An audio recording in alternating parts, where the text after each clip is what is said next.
Daddy, where do babies come from? Honey? Mommy went to the store. Oh, well, you see, there's a mommy and a daddy, right? Right. And see, when they call Geico, they could save a bunch of money on car insurance. Oh, really? And that makes them happy? Yes, that makes them very happy. That's good. Yeah. Well, I'm glad we could have this talk, Sunshine. Geico, because saving 15% or more on car insurance is always a great answer. Welcome to the War Room. We got Dez, Kill, Jimmy, PJ, B. Austin, the Hot Block Commander. How you want it in a 1 or 2 hour show to keep the brain running with the premise to talk sports on a national level. Bold with the topics, sort of like the rebels. When it's game time, they like the Fab Five during prime time. Sports conglomerates speak their minds a little bit. For sports medicine and sports veterans and greats. The 4th and 26th, so the war in Kuwait. It's the War Room with 5 nights at the round table. 5 Philly guys, diversified and educated.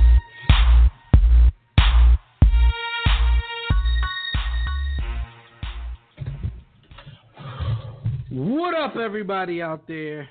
You are once again live in the War Room, brought to you by War Room Sports. On the War Room Sports Podcast Network, I'm your homie, Devin McMillan. I'll be here flying solo for a few minutes, and then I'll be joined by my brother, Jimmy the Blueprint. The NBA draft order has been decided, so we'll talk about this year's lottery and lotteries of years past. We know fans like to complain about the lottery and say it's rigged. I may or may not be one of those fans, but you will see in a matter of moments. So keep it locked right here for the next 2 hours.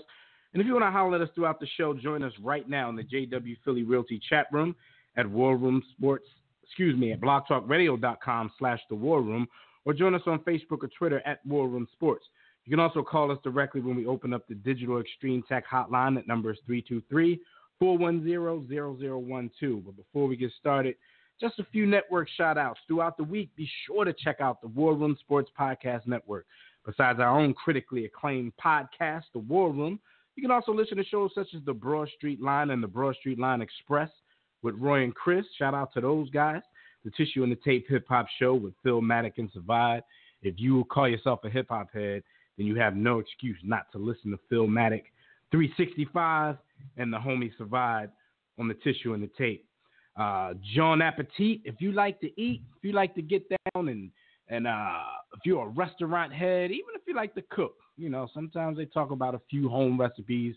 But basically, if you like to go out to eat and try new places, especially if you're in the city of Philadelphia and the surrounding areas, it's not limited to that, but the show is based there. They do travel and talk about other things. But if you're in the city of Philadelphia or surrounding areas, check out John Appetit if you like to eat.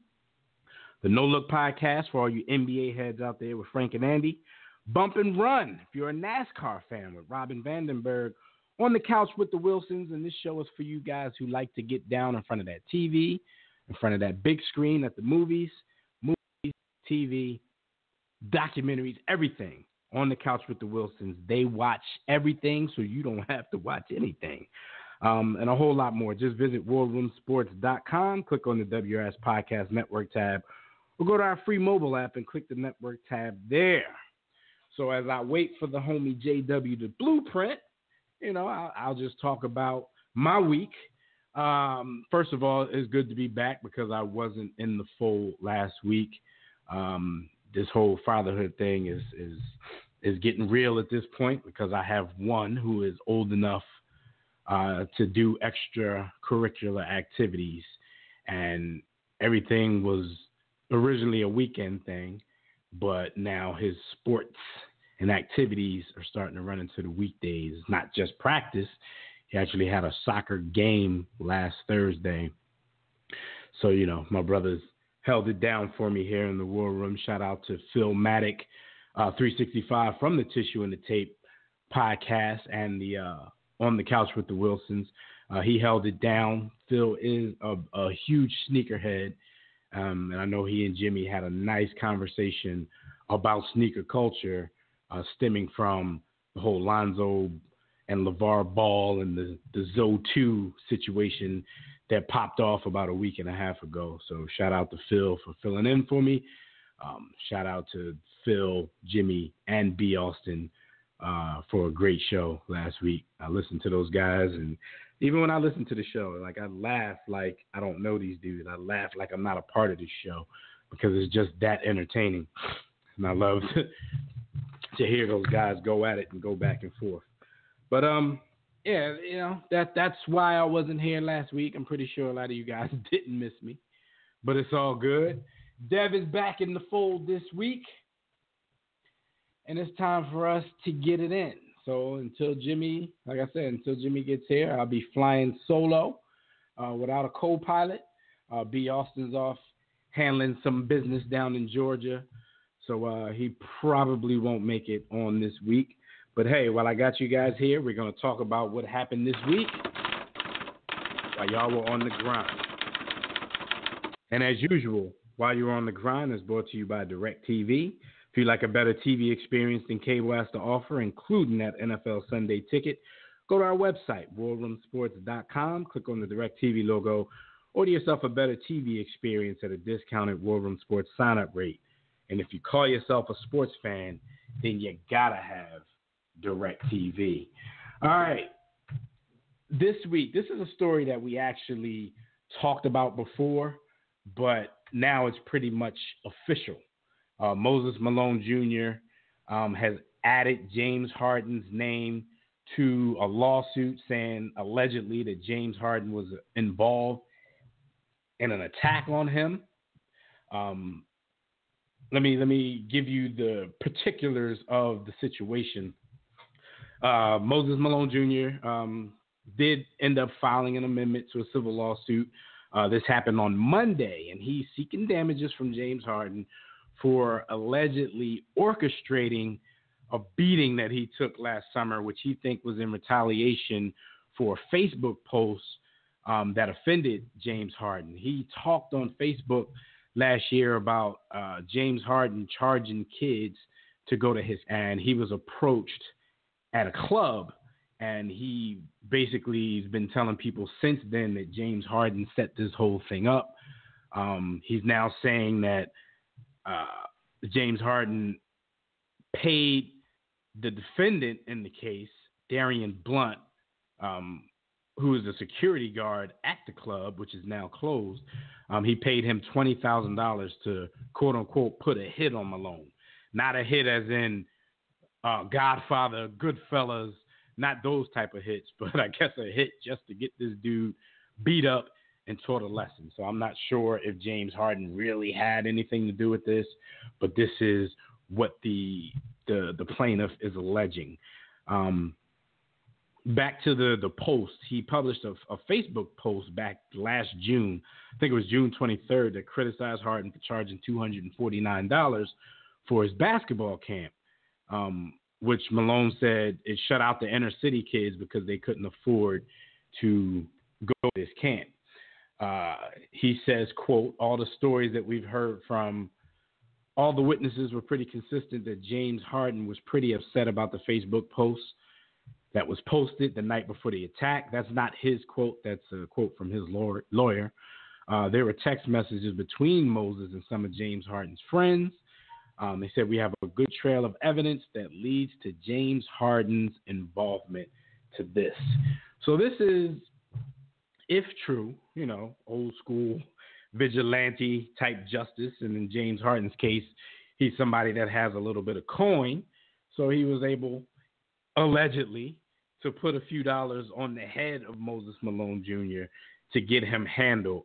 This is, and I'm going to speak about this as if it's true. Like I said, it's alleged, and we don't know if it's true, but this is the world that we live in today. Like, people get in beefs because of things that they say on social media. Like, I've seen plenty of people get into things on social media, and a lot of people act tougher than they probably really are because they really don't think that they're going to have to encounter the person that they're talking to. Now, this is when strangers and quote unquote regular people are involved. In this situation, you know, these are guys who pretty much know each other and will at some point see each other.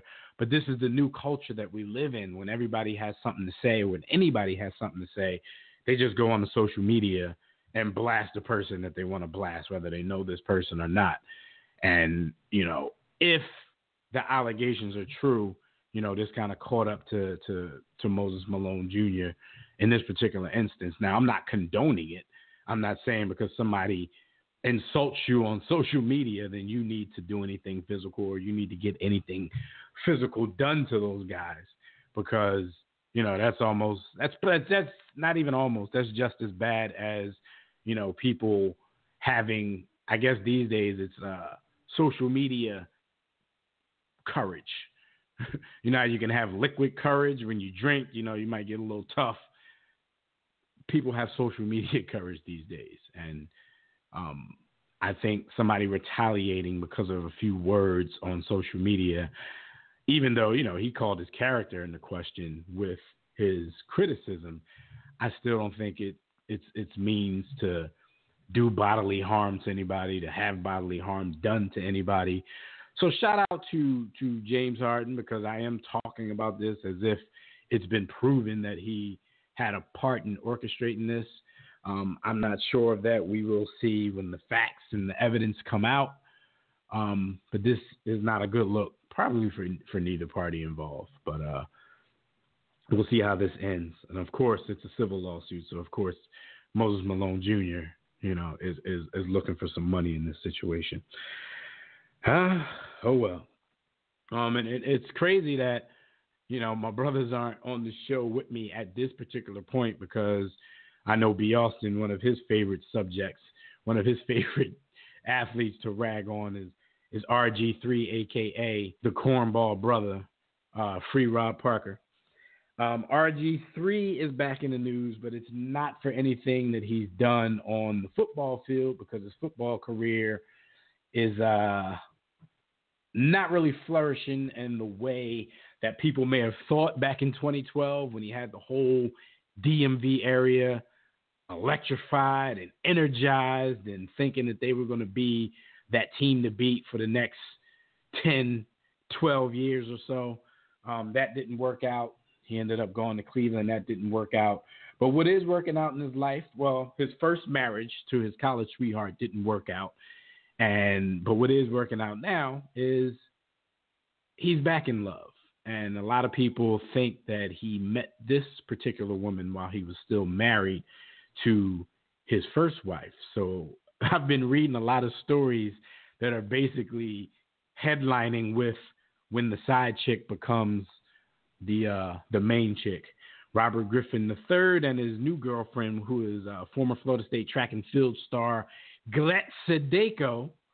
I don't know if it's pronounced Glet or Greta or whatever, or Greet, but they got engaged over the weekend. There's some photos circulating.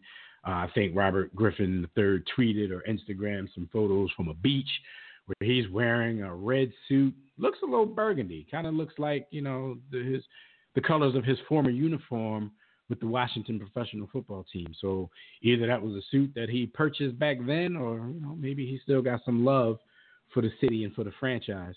But he is now engaged again. He proposed to her on a beach in Florida. She said yes, of course. And some news that I think it was circulating a little bit before this, but they're making a bigger deal of it now. She is pregnant with his second child. So, you know, Robert Griffin III is starting over, but he got right out of something and he's right back into something. He had a son, I believe, with his former wife, and now his wife-to-be is pregnant with child. So congratulations to RG3. I hope he gets his football career together like he's getting his love life together. He put a pretty expensive-looking rock on his lady's hand, and I'm pretty sure it'd be nice to have a job to make sure he can sustain that type of lifestyle.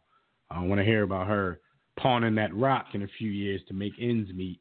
So RG3, you gotta work on your craft. You got to get out there. And even if you can't be what everybody thought you were going to be from the start, you got to at least be in the league, be a backup. somewhere. I know Seattle was looking at him, and they're also looking at Colin Kaepernick.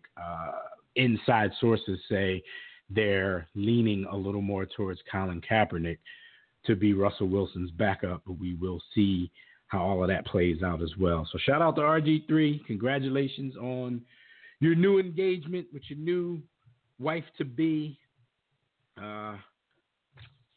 That's good stuff. There's some people who don't think that's good stuff, but that's not my business. All right, so speaking of being pregnant, Antonio Cromartie's wife seemingly announced on social media the other day that she is pregnant with, get this, this would be Antonio Cromartie's 14th child. Together, I believe they have 3 or 4 children. I know he had twins last time out, but this will be his 14th child overall. That's a lot of damn kids. Like, I got 3 kids, and life has basically been turned upside down. I know about the twin thing as well. I went from 1 kid to 3 kids. We didn't pass go on a second child. We just went straight to 3. And, I'm not an NFL player, never have been, never made that kind of coin. But it's not just about money. But I'm sure in his case, money is a big deal. It's a big issue.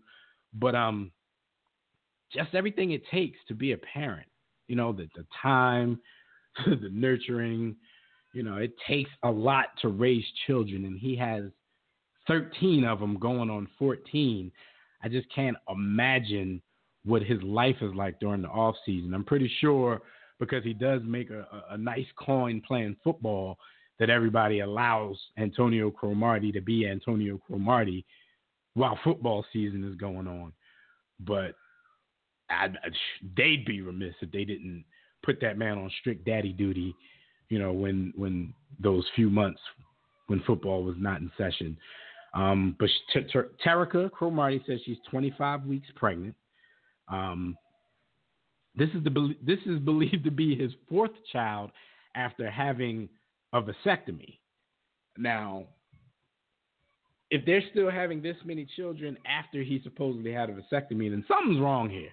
Either there should be, some kind of talk or some kind of malpractice suit happening with some doctor, or Antonio Cromartie might have pulled a Michael Kyle. For those who don't get that reference, the sitcom, former Damon Wayans sitcom, My Wife and Kids, I believe there was an episode where Michael was supposed to go and get a vasectomy, and he chickened out at the last minute and came home and, acted like he still went through with it. I don't know. I think that's how the episode went, but I'm thinking that might be how Antonio Cromartie's life went. But if you have as many kids as him, and you have any experience of raising kids, then you should know, like, that's not something that he should be faking. That's something he should be happy to go through with. But shout out to Antonio Cromartie. Shout out to his wife, Terica, on this pregnancy. Shout out to Antonio by himself for being the father of 14 children. That's amazing to me. Not amazing in like an admirable way, just amazing.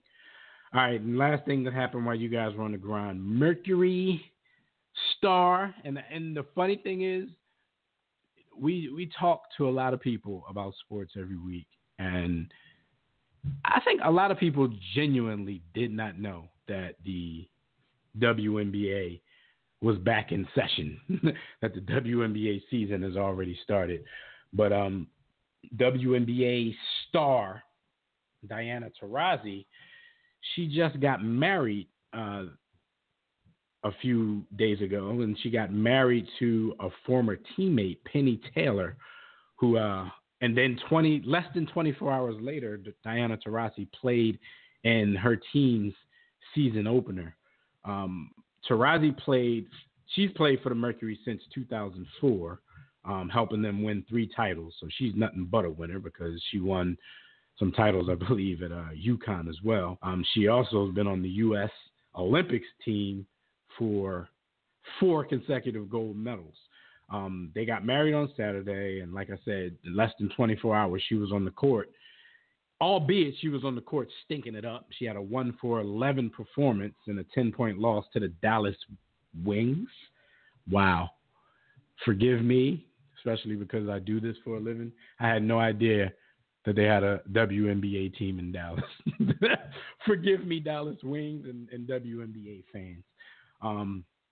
Penny Taylor is about 2 years older than Taurasi. She had a 13-year career.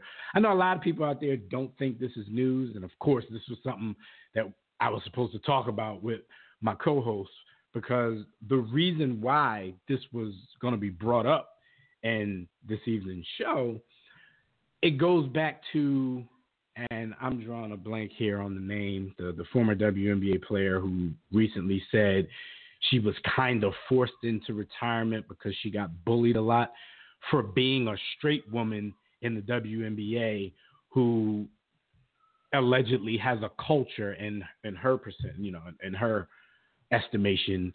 I think she said it was something like 86% gay in the WNBA. She says around that amount of players are homosexual in the WNBA.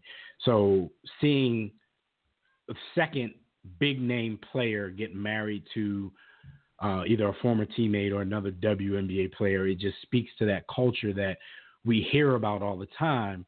And I kind of wanted to have that conversation with the fellas, but albeit they're not here, so we can't do that. But anyway, everybody, this is what happened this week while you guys were on that good grind.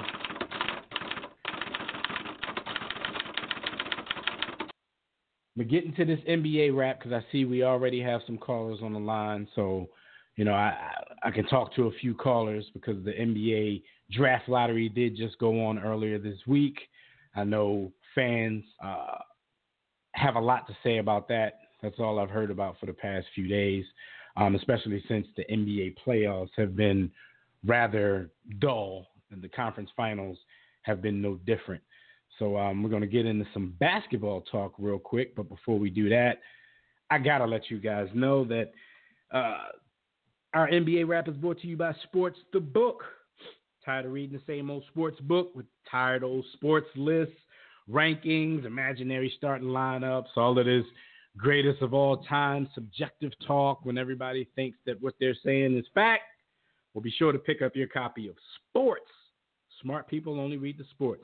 This is the Illmatic of sports book, and its mixture of sports and hip-hop culture keep you mesmerized from beginning to end, and you will laugh a ton. So just go to sportsthebook.com or get your copy from our website at worldroomsports.com. But wherever you end up getting your copy, just make sure you don't miss the movement.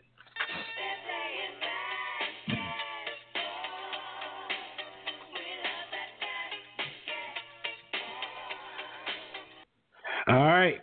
So, like I said, the 2017 NBA draft lottery took place this past Tuesday.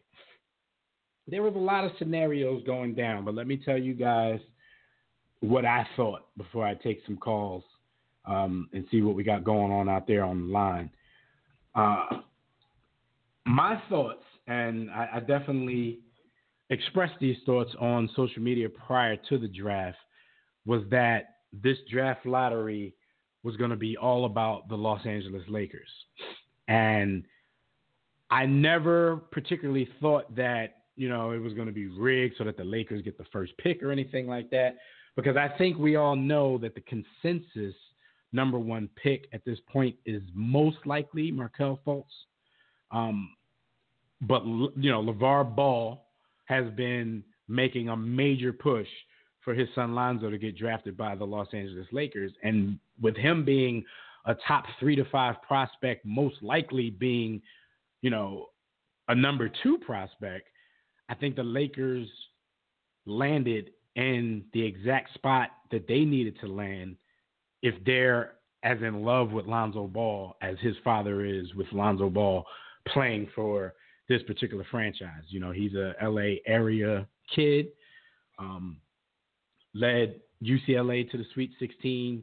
But if you haven't heard about Lonzo and LeVar Ball in the past month of your life, you either just don't follow sports or you've just been living under a rock. So I don't really have to tell you much about who Lonzo Ball is or the Ball family. But my thoughts, being, full disclosure, a Philadelphia 76ers fan, my thoughts weren't that the Lakers would get the number 1 pick. My thoughts were firmly that there's no way, because if you guys were following, the Lakers pick was actually traded to the Philadelphia 76ers, but it was top 3 protected. So basically, if the pick fell outside of the top 3, then the Lakers had to give it to the 76ers on lottery night.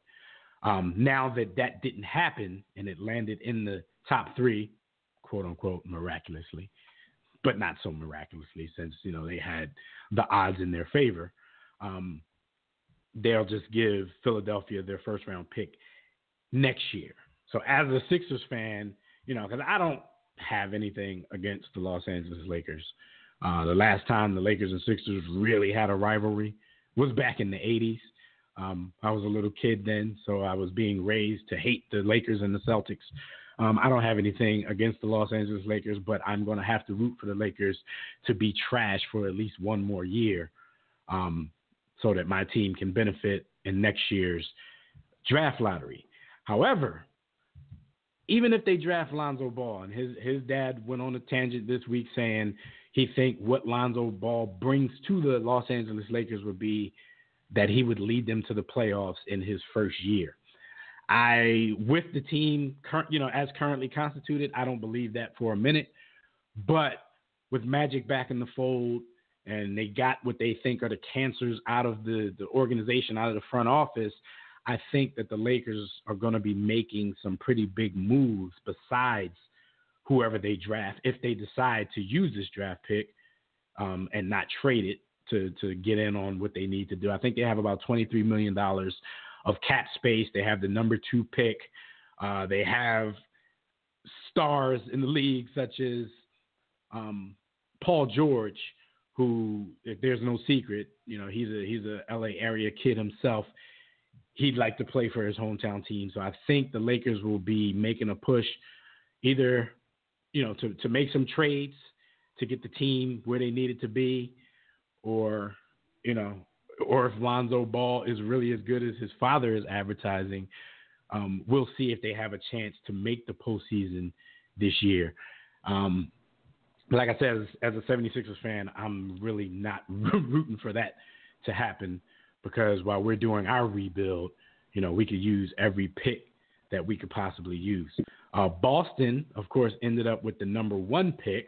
I heard some fans complaining about that as well, saying how the system was rigged. But seeing as though they had the swap with the Brooklyn Nets, who had the highest odds of getting the number 1 pick, I know that the people with the highest odds, the team with the highest odds, have only gotten the number 1 pick 5 times since 1990. But still, when it happens, you can't get mad at it and say that part of the system is rigged. I'm not disagreeing with anybody saying that portions and years in the draft lottery. I'm not saying that it's totally on the up and up, but it puzzles me that the team with when the team with the highest odds actually get the pick, and people are up in arms about that scenario. That's kind of weird to me. Jimmy, what did you think when you saw some people commenting about, the system being rigged because the Celtics got the number 1 pick? Like, that's weird. Is in the building. You're getting dragged already by the tow truck. But. Yo, I knew that, man. Tow, man, he's about to leave me on. Yeah, you like brut, stick 'em. Nah, you still having some feedback issues. Yeah, be right back. All right. But so let me go to the phone lines real quick, because I see we got the homie Tobias waiting on the line, calling from out in Arizona. Tobias, what's going on, good brother? How you? Man, hey, hide in the quarters, slave quarters, so Master won't see me at the plantation, not picking that cotton. But Anyway, how you fellas doing? I'm good, man. As you probably heard for the last few minutes, I'm flying solo right now. Jimmy just got here, but his mic is having some issues, so he's working on that. So I'm talking about the draft lottery right now, which is kind of a shame because your team eked into the playoffs. So why you gotta bring up the Bulls? You know I hate the Bulls, man. I'm a fan. I hate the front office. Right. It's when especially this is a pretty good draft, at least as far as guards are concerned too. It's like you don't want to just eke into the playoffs, then miss your chance to jump into that lottery. It's like when you're the 8th seed and you just get fed to the number 1 seed, even though y'all had that series for a minute. It all seems to not be worth it in the end because your pick isn't where it could have been. It just doesn't play out well for 8 seeds unless they pull that upset in the first round. But what did you think about the draft lottery overall? Because, we have problems every year with fans thinking that it's rigged. I've been on record saying that, some years, you definitely see some things that's a little bit suspect. And I think what I thought was going to be rigged this year, I pretty much called it, and it was the Lakers getting the number 2 pick. I just knew that they, in a year where Magic Johnson is back in the fold, they want to make Magic feel comfortable, and there's a top prospect who wants to play for the Lakers. There's no way they were going to give Philadelphia their pick. So what did you think, Tobias? You know what, though? First things first. The Bulls got a number 1 pick in the draft. They'll still either pick the white guy who's a spot-up shooter in college, or some 4-year senior because he's a winner because he played in the tournament. Shout out to Denzel Valentine and Doug McDermott. And they still waiting on Nico Mirotic to be good. Don't even get me started. I hate my team. Yes. But the thing is, the lottery is not rigged. If it was rigged, honestly, I'm tired of seeing the Sacramento Kings get a top pick. I'm tired of Orlando and Cleveland winning the lottery. They win the lottery all the time for some reason. How many times Cleveland won the lottery after LeBron left? But no one said a word then. No. There were some whisperings, and actually, when people were whispering, I dismissed that back then. But now, I think some people were, on their Nostradamus type thing, because a lot of people were whispering like LeBron is going to come back one day, and I never thought LeBron would come back, especially after that owner wrote that letter and talked to him the way he did. I never thought LeBron James would come back to Cleveland. But if you look now, hindsight is 2020. Those lotteries could be rigged. It's like you lose LeBron James, so we're going to hook you up. We're going to allow you to win the lottery twice on their own and once with a trade with the Clippers. That's how they got Kyrie.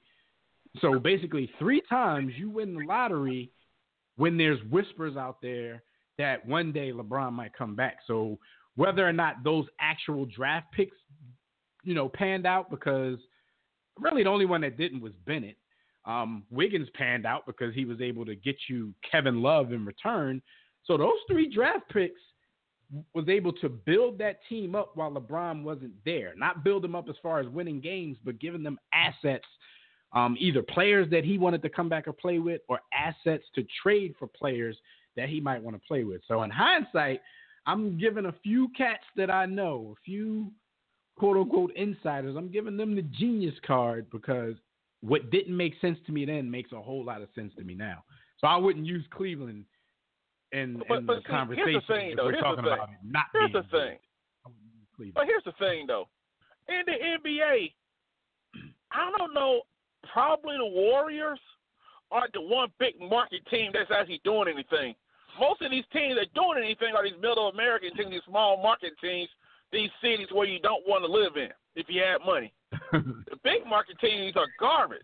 And so the NBA, you really think the NBA really, if they wanted to rig it, you really think they really want LeBron James to be in Cleveland?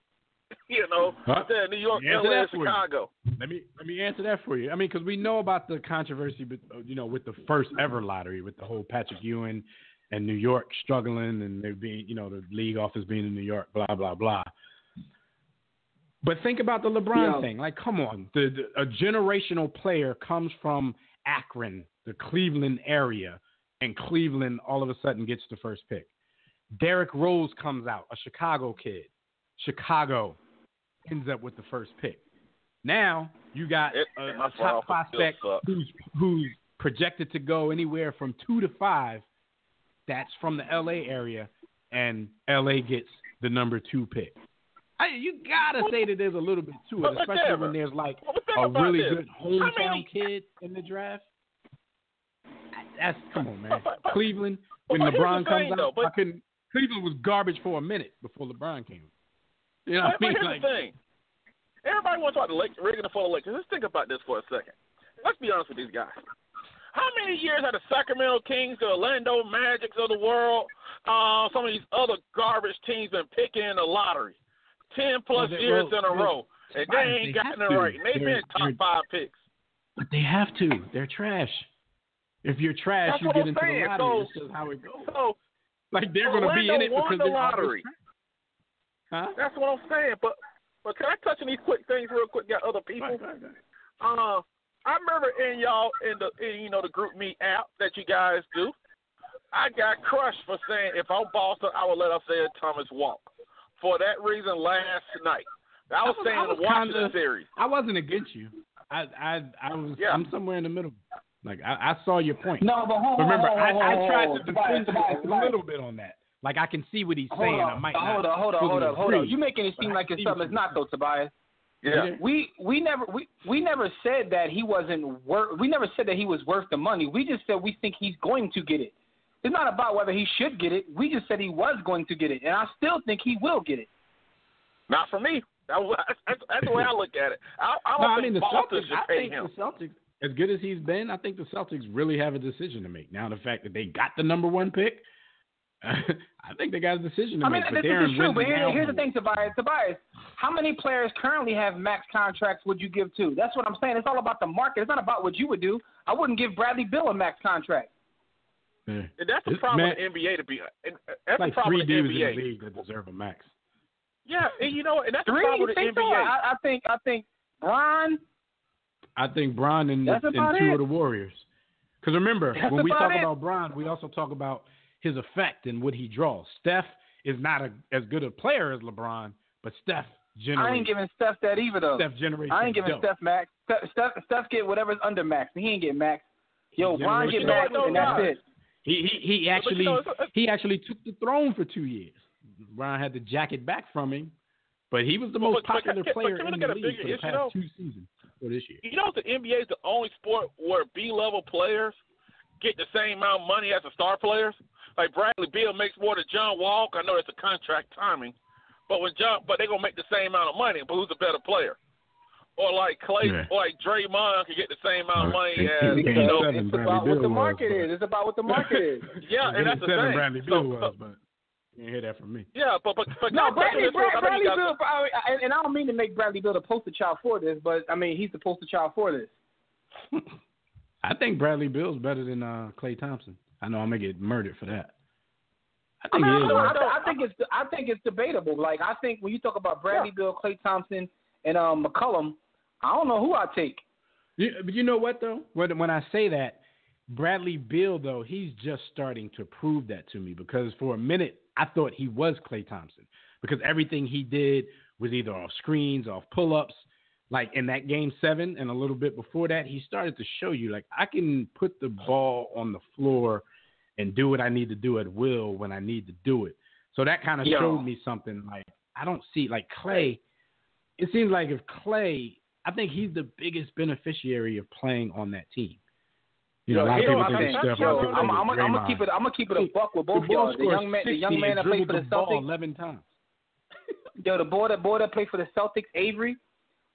Let him keep improving. Because I'll tell you one thing, boy seems to get better every year. He gets better every year. Remember, he came in, Jim, he was like Rondo Part 2. He couldn't shoot. Yo, he came in, he had of Little J. His jump shot was Terry Bell. He played D, and he was a pretty good. He could run the team because they used to run him at the point more so than at the 2. But yeah, you're right. Now he's shooting threes. He going to the rack with Reckless Bandit. I'm like, yo, this boy. This boy turned into a player. He'll end up getting a max deal. Let Tobias make his point because he hiding from. Hey, but can I chime on? Can I hit on these two quick things real quick before you guys go? I know you guys. Go ahead. You got it. Go ahead. Quick. All right. That's First, what she said. Mike Brown just put on an exhibition in front of the guys and girls show and tell how to buck dance 101. That was not a laughing matter when he tried to run up on a cop, pull his truck up, talking about he almost got arrested. That thing could have ended worse, but here's the lesson. Just because you're the acting coach of the Warriors, you're still black. And that was not a laughing matter. And nobody, and people, even those reporters didn't think that was funny. People didn't think that was funny, you know. Them like, dude, especially when that cop got off of killing Terrence Crutcher, who was wasn't bothering anybody. You want to make light of that. That wasn't a good look, in my opinion. Yeah, I feel you. on that. What's your I'll say this real last quick. point before you get out of here? I'll say this real quick.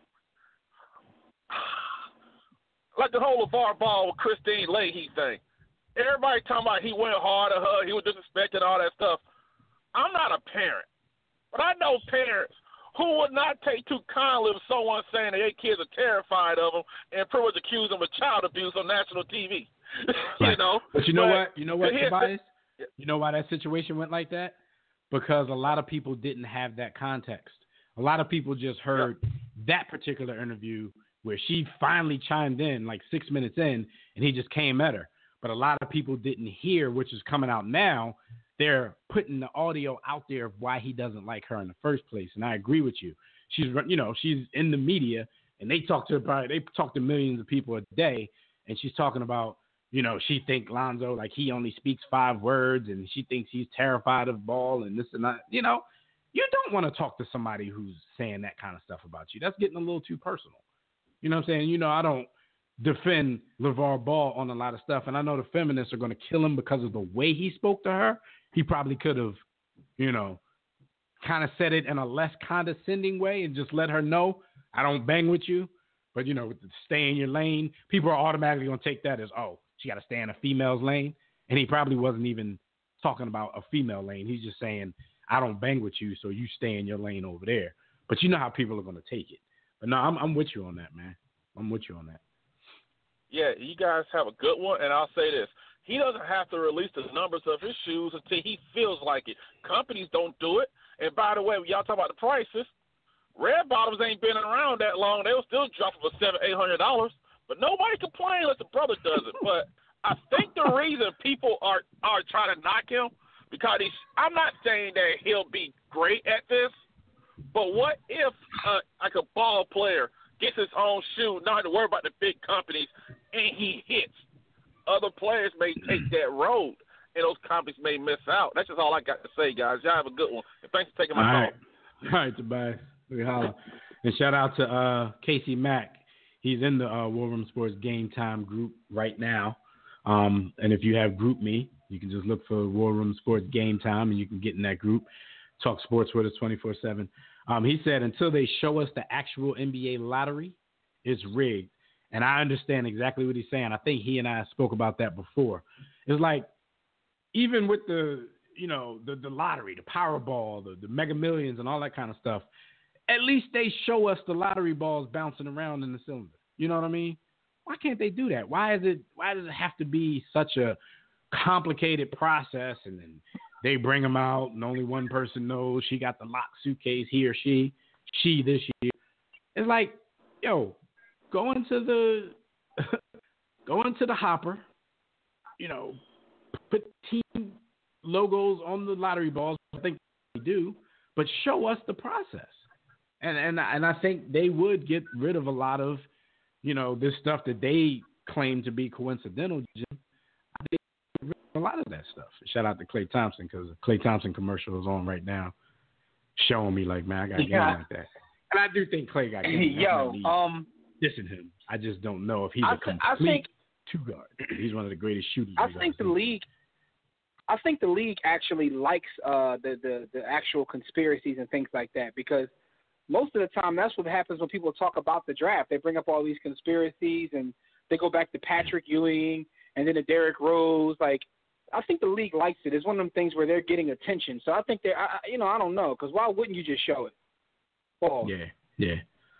I no doubt, but it's like, I think you're right. They probably like the attention. I mean, it's a bad look, especially after Donaghy came out talking about how they were doing their best to actually rig games, but it's just a bad look for them to just not be forthcoming with everything.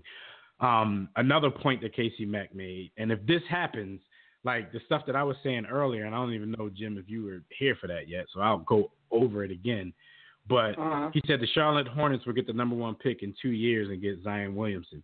And if that happens, people have to know that, what we're saying has some kind of merit. I'm not saying that it's rigged every single year, but if there's a situation where they can help somebody out, especially when it comes to these hometown kids, it's just too much of a coincidence that, the once in a generation kid from Akron goes to the Cleveland Cavaliers. What they thought was, and he started out, he has an MVP under his belt. Who they thought was a generational point guard, and Derrick Rose goes home to Chicago. You know what I mean? Like that kind of stuff. I get that. I get that. But my whole thing with the NBA is, if that's the case, then bring back the territorial draft, which I found to be interesting, right? Because I always wonder how we would fare if we had a territorial draft, how Philadelphia would fare in terms of the players. I'll tell you one thing, Lakers and Clippers would be lit. They have what? Ain't Westbrook from Cali? Yeah, Westbrook, Harden. This is their time right now. And, I know Rob from out in Cali is probably listening, and you hate to give them props because he's going to take it overboard. But right now, this is California they're doing their thing as far as hoops are concerned. I don't think they've been like a traditional superpower, but they've been coming up the ranks. And right now, they got some cats up there. I've always thought the territorial draft was real interesting, but the problem is the territorial draft, was back in like the 50s and whatnot.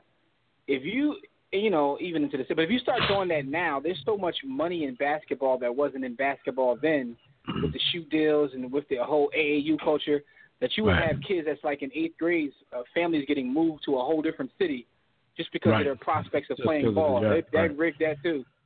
Like if their dad got a team or somebody making more money somewhere than everybody else, and people are going to be uprooting their family because it's that serious. But then you're going to have families uprooting their kid end up being, what's your homie? Cook. Cook. Shout out to Cook. From the documentary. But listen though, other thing is, remember back in the day they used to allow Lenny Cook. They used to allow teams to draft the player's rights even when the team knew that player wasn't coming out. Right. That's how back in the day, like the Celtics got Bird. True. They still kind of do that now, but that's only with like the overseas players. Because only overseas players. Sixers been stashing cats for like 5 years. I'm currently reading. Saric came over last season and this season lit it up. It showed his ass. So I'm currently reading like Oscar Robertson's biography, and it's interesting because that's kind of what happened to him. He's playing college ball in Cincinnati, as you know, and back then the Cincinnati Royals, as a sophomore, they took his right. Like we need these rights right now. We draft you when you're not even coming out. We need. Let me get these rights. You talk about a slave. Let me get these rights. Like, you know what I mean? But it was like, so if you play ball, you're eligible. Like it don't matter where. Like if you play ball, you're eligible. Yeah, so it's interesting to see, and you're right about that. I didn't even think about the fact that they still do it with the foreign. That just show you how disrespectful they are to the foreign league. They don't even like abide by the same rules. Like, you draft these rights. They don't care how old they are. You get their rights. Shout out to the Spurs because they've been doing it for a couple of decades now. Masterfully. All the Warriors are getting them the F out of here. Get out of here, yo. The Spurs stay with some foreign dude over and contribute to a championship caliber team. And you're like, where are they finding these cats? The air up there, stuff like that. But Shout out to them. No doubt. So what are your thoughts, Jen? Because I know you're a huge conspiracy theory, so I know you have to be on board. Oh, with the I love. vision. Yeah. I know you don't care and because it makes it exciting. I don't care either, but yeah. Well, actually, here's the thing, right? So, I've mentioned this on all social media platforms and everything. I love conspiracy theories because I think they make things interesting, and also I like to see just how far people go with their conspiracies. Because some conspiracy theories are like, okay, so this happened and this is why, and some are like, this happened, so that could happen, so that could happen, so this can happen. It's like, how far are you willing to go with it? But when I saw all this about the NBA being rigged, I'm like, NBA might be rigged, and I can find a gazillion reasons to say why the NBA is rigged. But giving the Celtics the first pick, who cares about the Celtics, for Christ's sake? They washed. Like, there's so many other cities that the NBA probably would rather have popping. If that was the case, give the Lakers the first pick. Right. No, you know but what I mean? We know I'm this. telling you. I think it was the perfect situation because if everybody knows that it's going to be Lonzo Ball and you also know that he's not going to be the first pick, then why give the Lakers the first pick and make it look rigged for the Lakers? Yeah, I get that to too. know that it's rigged for the Lakers now, you got to be a little smarter because even when I said that before the lottery last night, people still had hope, especially Philly fans. They still had hope that they were going to end up with the number 1 and number 4 pick. I'm like, y'all drawing if y'all think with Magic back his first year, they're going to give that pick away. Like, y'all are crazy. So people And if still you the held out Celtics, hope. You the Celtics, and you know the Lakers want this guy. Why don't you draft him and hold him hostage? Because in that case, I think the better player falls to at least the better player right now would fall to the Lakers, and they were like, okay, we're not going to give up a bunch for him because y'all left us with the better dude. So that's how I think it plays out for the Lakers. I think the Celtics are going to trade the pick, but I think they're going to be, trying to put it in packages where they can get a veteran because, they're in the Eastern Conference Finals right now, even though, it's always been my opinion for the past 5 years that the East just totally sucks. And I would say the number 2 team in the East because I don't want to disrespect the Celtics, but even though they're the number 1 seed, we know who the number 1 team in the East is. And even Cleveland knew that because they basically threw the conference to the Celtics in the last week of the season. It's like the number 2 team in the East is going to change every year.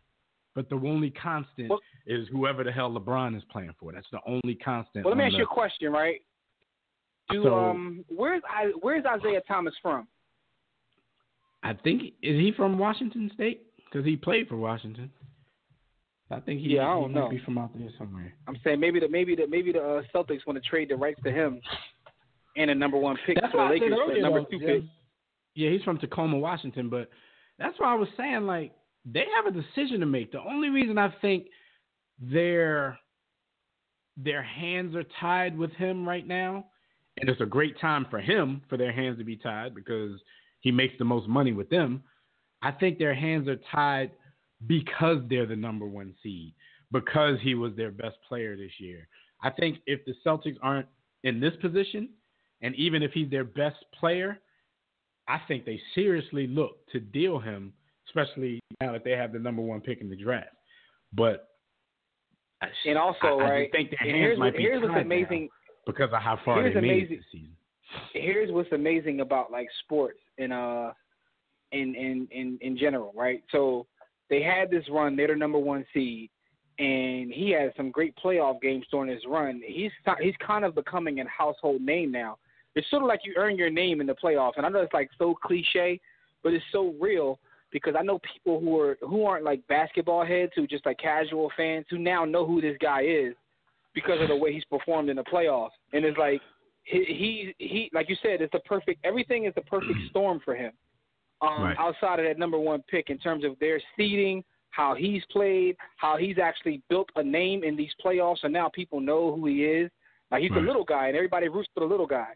So it's like, but I'm saying if you don't, Iverson's name, but other than that, I'm cool stop with that. Y'all got to stop throwing like rocks at the throne. Like, he's definitely not Chuck, man. He's definitely not Chuck, man. I guess it's the same thing. Like if you're a little guy and you play basketball, you're going to hear Archibald and AI. That's just what it is. Right. It's like if you fat and you rap, you're going to hear like, is he better than Biggie? That's just what it is. It don't matter how nice you really are. And you know what I'm saying? That's just what it is. But if you white and you 6'8", if you white, Eminem. No, I'm talking about not rapping. If you white and you 6'8", like remember the Dirk Nowitzki? Yeah. Yeah. Like Dirk automatically got compared to Bird. I'm like, all the players that Dirk's game resembles is like automatically go to Bird. Right. And he had some, even Bird that, though. traits, but Dirk was not. No, he does. He does. He did not have the level of confidence. I would even call it cockiness. That maybe nobody has that. Even toughness, so right? Because even when I was the biggest, can't knock him. I was the biggest Dirk fan. My biggest criticism of Dirk was like his toughness. He didn't seem to have it until he married a black woman. But that's either here nor there. Then he got tough, won that title. Yeah, because I used he got to tough, and then he won a title. Lot. Then he fell back chilling like I got my chip. Because once you get the chip, you know what it is. He Brett Favre'd out. Yeah, Dirk was a part of my I was on his management team. I used to defend Dirk when people used to say how soft he was. I used to have to just counter with how nice he was. And then, but you know what? And both of y'all were right. They were right that he was soft, and you were right that he was nice. Right. It's like, there's black dudes out there that ain't Larry Bird. I can name somebody, but it would make a lot of people mad right now that ain't Larry Bird. But it's amazing to me. It's amazing to me how like I remember I grew up in like watching Bird. How Bird was tough. Like Bird would trade hands with you. Like he was really a tough guy. And it's interesting because now as I'm getting older, as I'm getting older, I'm officially part of hashtag the Get Off My Lawn gang. But as I'm getting older, I see how we're not even like Larry's legacy is not what I thought it would be. Other than being a bad white boy, is just not the same like Magic. I guess because Magic stays in our face and he's always smiling. His legacy is because him and Bird were like neck and neck. It was like Magic Bird, Magic Bird. It seems like Magic's legacy is lasting a lot longer than Larry Bird. And it's crazy because as time goes on, you start to think that in the 80s Magic played and then in the 90s just Mike played. Like a lot of these great players who weren't named like Michael or Magic, like just pretty much are getting lost in the shuffle. People forget how nice Barkley was, how nice Dominique was, like Mark Aguirre. There were some great players. That's why I rail on LeBron stands every week on this show because, I love to see LeBron get down. Like, for the people, like, they think because I don't Kobayashi LeBron like they do that you're a hater or you're not a fan. I'm like, first of all, that's impossible because from the age of 3, my son's favorite player has been LeBron James. And, of course, Steph came. Just like he took everybody else, he took the little kids too. But LeBron, at the age of 3, was his first favorite player when he even first started to know what basketball was. And that is impossible if your dad, who you spend all your time with, is a hater of this person. That's impossible for him to love him at that young age. At that age, he loves who I love and he hates who I hate. At this age, at 5, he still loves who I love and hate who I hate. If I started ragging on an NBA player right now, he gonna go repeat that to somebody else, and he gonna act like he don't like him as well. That's just how it is. So that's what I would always tell people. I'm like, just because I don't drop down on my knees when when LeBron face comes onto the TV, like a lot of other people, it doesn't mean you don't like him. LeBron is one of my favorite players. At this point, he's becoming one of my favorite players of all time. But at the same time, this is why I rail on his fans because of what you just said. We're already getting into that aspect, like you said about Magic and Michael and all of them. LeBron's still here, and people act like he's the only player in the league. Like we just had a historic NBA season as far as individual performances. LeBron, Kawhi, Russell, Harden, cats like Anthony Davis, everybody that's in the NBA first team, which we'll tell you guys who that is in a few minutes. Everybody who made that basically had a historic season. But if you're a LeBron stan, LeBron is all that matters for you, and you're going to throw shade at all the rest of these guys just because they're not LeBron and they might be taking a few of shine and attention away from LeBron. This is one of those things where, you need to appreciate everything that's going on right now because basketball hasn't been in good shape like this. It hasn't always been like the past decade for basketball. I agree with that. But here's the thing, though. I mean, the playoffs went right back to Shaq, but as much as people Richard ride LeBron, and as much as Neck Wright wants to get on TV every day and talk about how great LeBron is, I still could only imagine if we had social media during the Jordan era. Because I still think that the Jordan era was like unlike anything. I mean, I've lived through the LeBron era. a little bit of the Magic era. You know, Kobe, Shaq, Duncan. Yo, Mike stands are on another level, yo. Like, no, they are, because you know what Mike stands do. Their slogan is like, be like Mike. Yo, but the Mike stands are like this. When you have these dumbass GOAT conversations, nobody can ever be as good as Mike. No matter what they do, like they're not even leaving a chance for it. So it's like if you're already in that mind state, then there's no reason for anybody to even have this debate with you, because your mind is set. You could be in your house secretly thinking that somebody is better than Mike or just as good as Mike, but you will never admit it because he has that kind of spell over you. And I've said it all the time. Like, I don't think at this point, I don't think I've seen, with my own eyes, because I wasn't around for Wilt and those cats, I don't think I've seen a player better than Michael Jordan, LeBron included. But I'm not one of those people whose mind is closed off. Like, yo, nobody will ever be better than Mike. I'm like, if LeBron keeps writing his script and he can, because of Mike, I think we all put way too much stock on championships when we talk about who's a great player and who's not. If he can, try to even up that finals count, he can get that from that part of the criteria, since it's a big part now. But as a player, like, come on. He has a chance. I mean, LeBron is still in his prime. He has a chance. I mean, he already has people coming behind him has a chance. He already has people making reasons why he should pass Mike. The whole, which is interesting, now, on that right? Side because of it, they're wrong too, but so they're already setting that up. That's why I'm telling you, I'm fully on board these days with the Table of Gods theory. If y'all don't have Sports the Book, go to warroomsports.com or sportsthebook.com and pick it up, because we can eliminate these greatest of all time conversations, because everybody swear they're in here telling facts, but in all, essentially it's a subjective topic, so nobody's right. Yeah, you know what I mean? Like, nobody's really right. You ain't never lie, and that's why I just get to the point where Table of Gods. Yeah, that's why I get to the point where, like, even today when we were debating like top 5 hip hop, based upon obviously Lonzo Ball, I just come to the conclusion that the Table of Gods theory is what it is, because when you talk to people and ask them their reason for saying such and such, some people have legitimate reasons, and some people like, yo, I never seen him play, or if they didn't grow up in a Jordan era, they don't know what it was like, or if they didn't see Magic play, all they saw was highlights.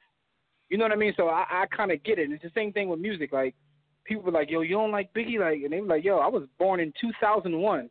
First off, anyone born in 2000, that just sounds crazy. That just sounds crazy, don't it? Yeah. Yeah, but I'm like, I get it. I actually, like, I start to understand that, everybody lives off experience. Shout out to Locks. So I definitely do. These arguments are totally subjective. Right. I definitely think when you have these arguments, if you're going to engage, though, if you're passionate enough to be in an argument of greatest of all time in any genre, sports, music, this, that, you at least have to be a student of history. And well, as my man PJ said, do your Google. PJ said, do your Google. And even if you don't put any of those historical figures in your top 5, we at least want to kind of know that you put them as a part of your criteria. But a lot of cats seem like they just don't even try.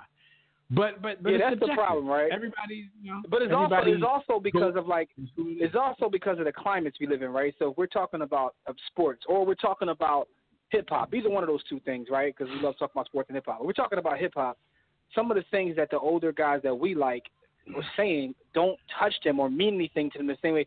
Like, yo, cats don't know what it was like when the One More Chance remix came out. Like, yo, yo, people don't remember the feeling. Like, music is feeling. People don't remember that, right? Prom weekend. Yo, I listened to that song, on repeat, like literally a million times. To play it at our prom like 17 times.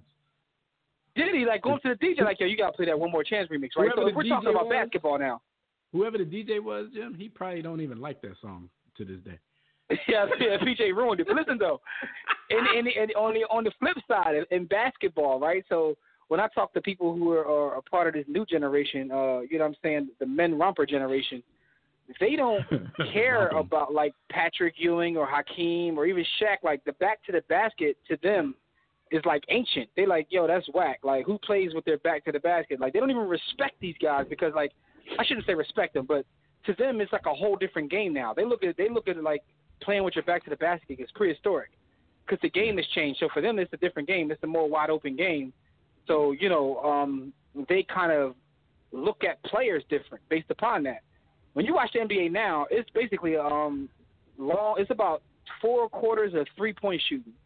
It's 48-minute 3-point contest every game. Every game. Yeah. You know what I'm saying? So the game is completely changed, man. Even when teams are hot, it's still ridiculous. Like, yo, they just come down and just launch, man. But it's like they pass on wide open layups to set up a three. Like you get someone who can get a layup in a defensive collapses. Yeah, like at the basket. Like they pass it up to do a three. Like it's just a new game, man, and it's crazy because it's crazy to get older, right? Because when you start to recognize like, yo, stuff is just changing. Like what the hell? And it's like now with technology and everything that we have, stuff changes fast. Right. Yo, stuff changes fast. You know what I mean? But anyway, so when you watch basketball now, the playoffs, it's nothing but a bunch of 3-point shooting contests. So now dudes that have traditional big man games, if they even still exist, their value is down. Those are the guys that are on the bench. The traditional big men are on the bench. The stretch 4 and 5s are out on the court shooting threes and quote-unquote stretching the defense. Again, to the point where it's changing fast, the stretch 4s and 5s are now picking up handles. We about to have a league with 6'11" and 7-foot point guards.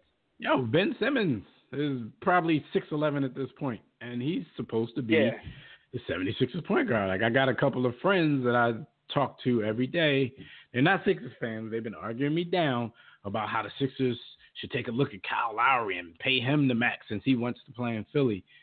I'm sitting here like, we're supposed to have this once-in-a-generation player and Ben Simmons. If his foot gets right, he's probably the most hyped player since LeBron. Some of his hype died down because of what he did at LSU or what he didn't do at LSU.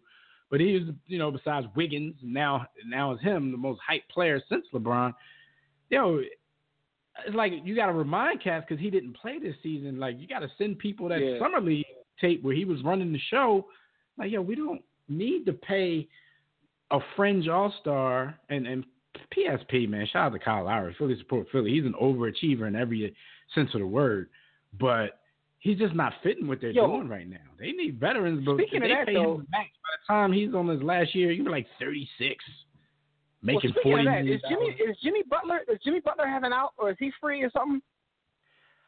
I don't think he's a free agent, but it might be. I think he might have a year, but his name is in trade talks a lot because they think. Because I kept hearing people say the Sixers should get Jimmy Butler and Kyle Lowry, and I'm like, well, how the hell are they getting Jimmy Butler? And they were saying you start Lowry, Butler at the 2, Simmons at the 3, then Darko, and then you put the young legend in the middle.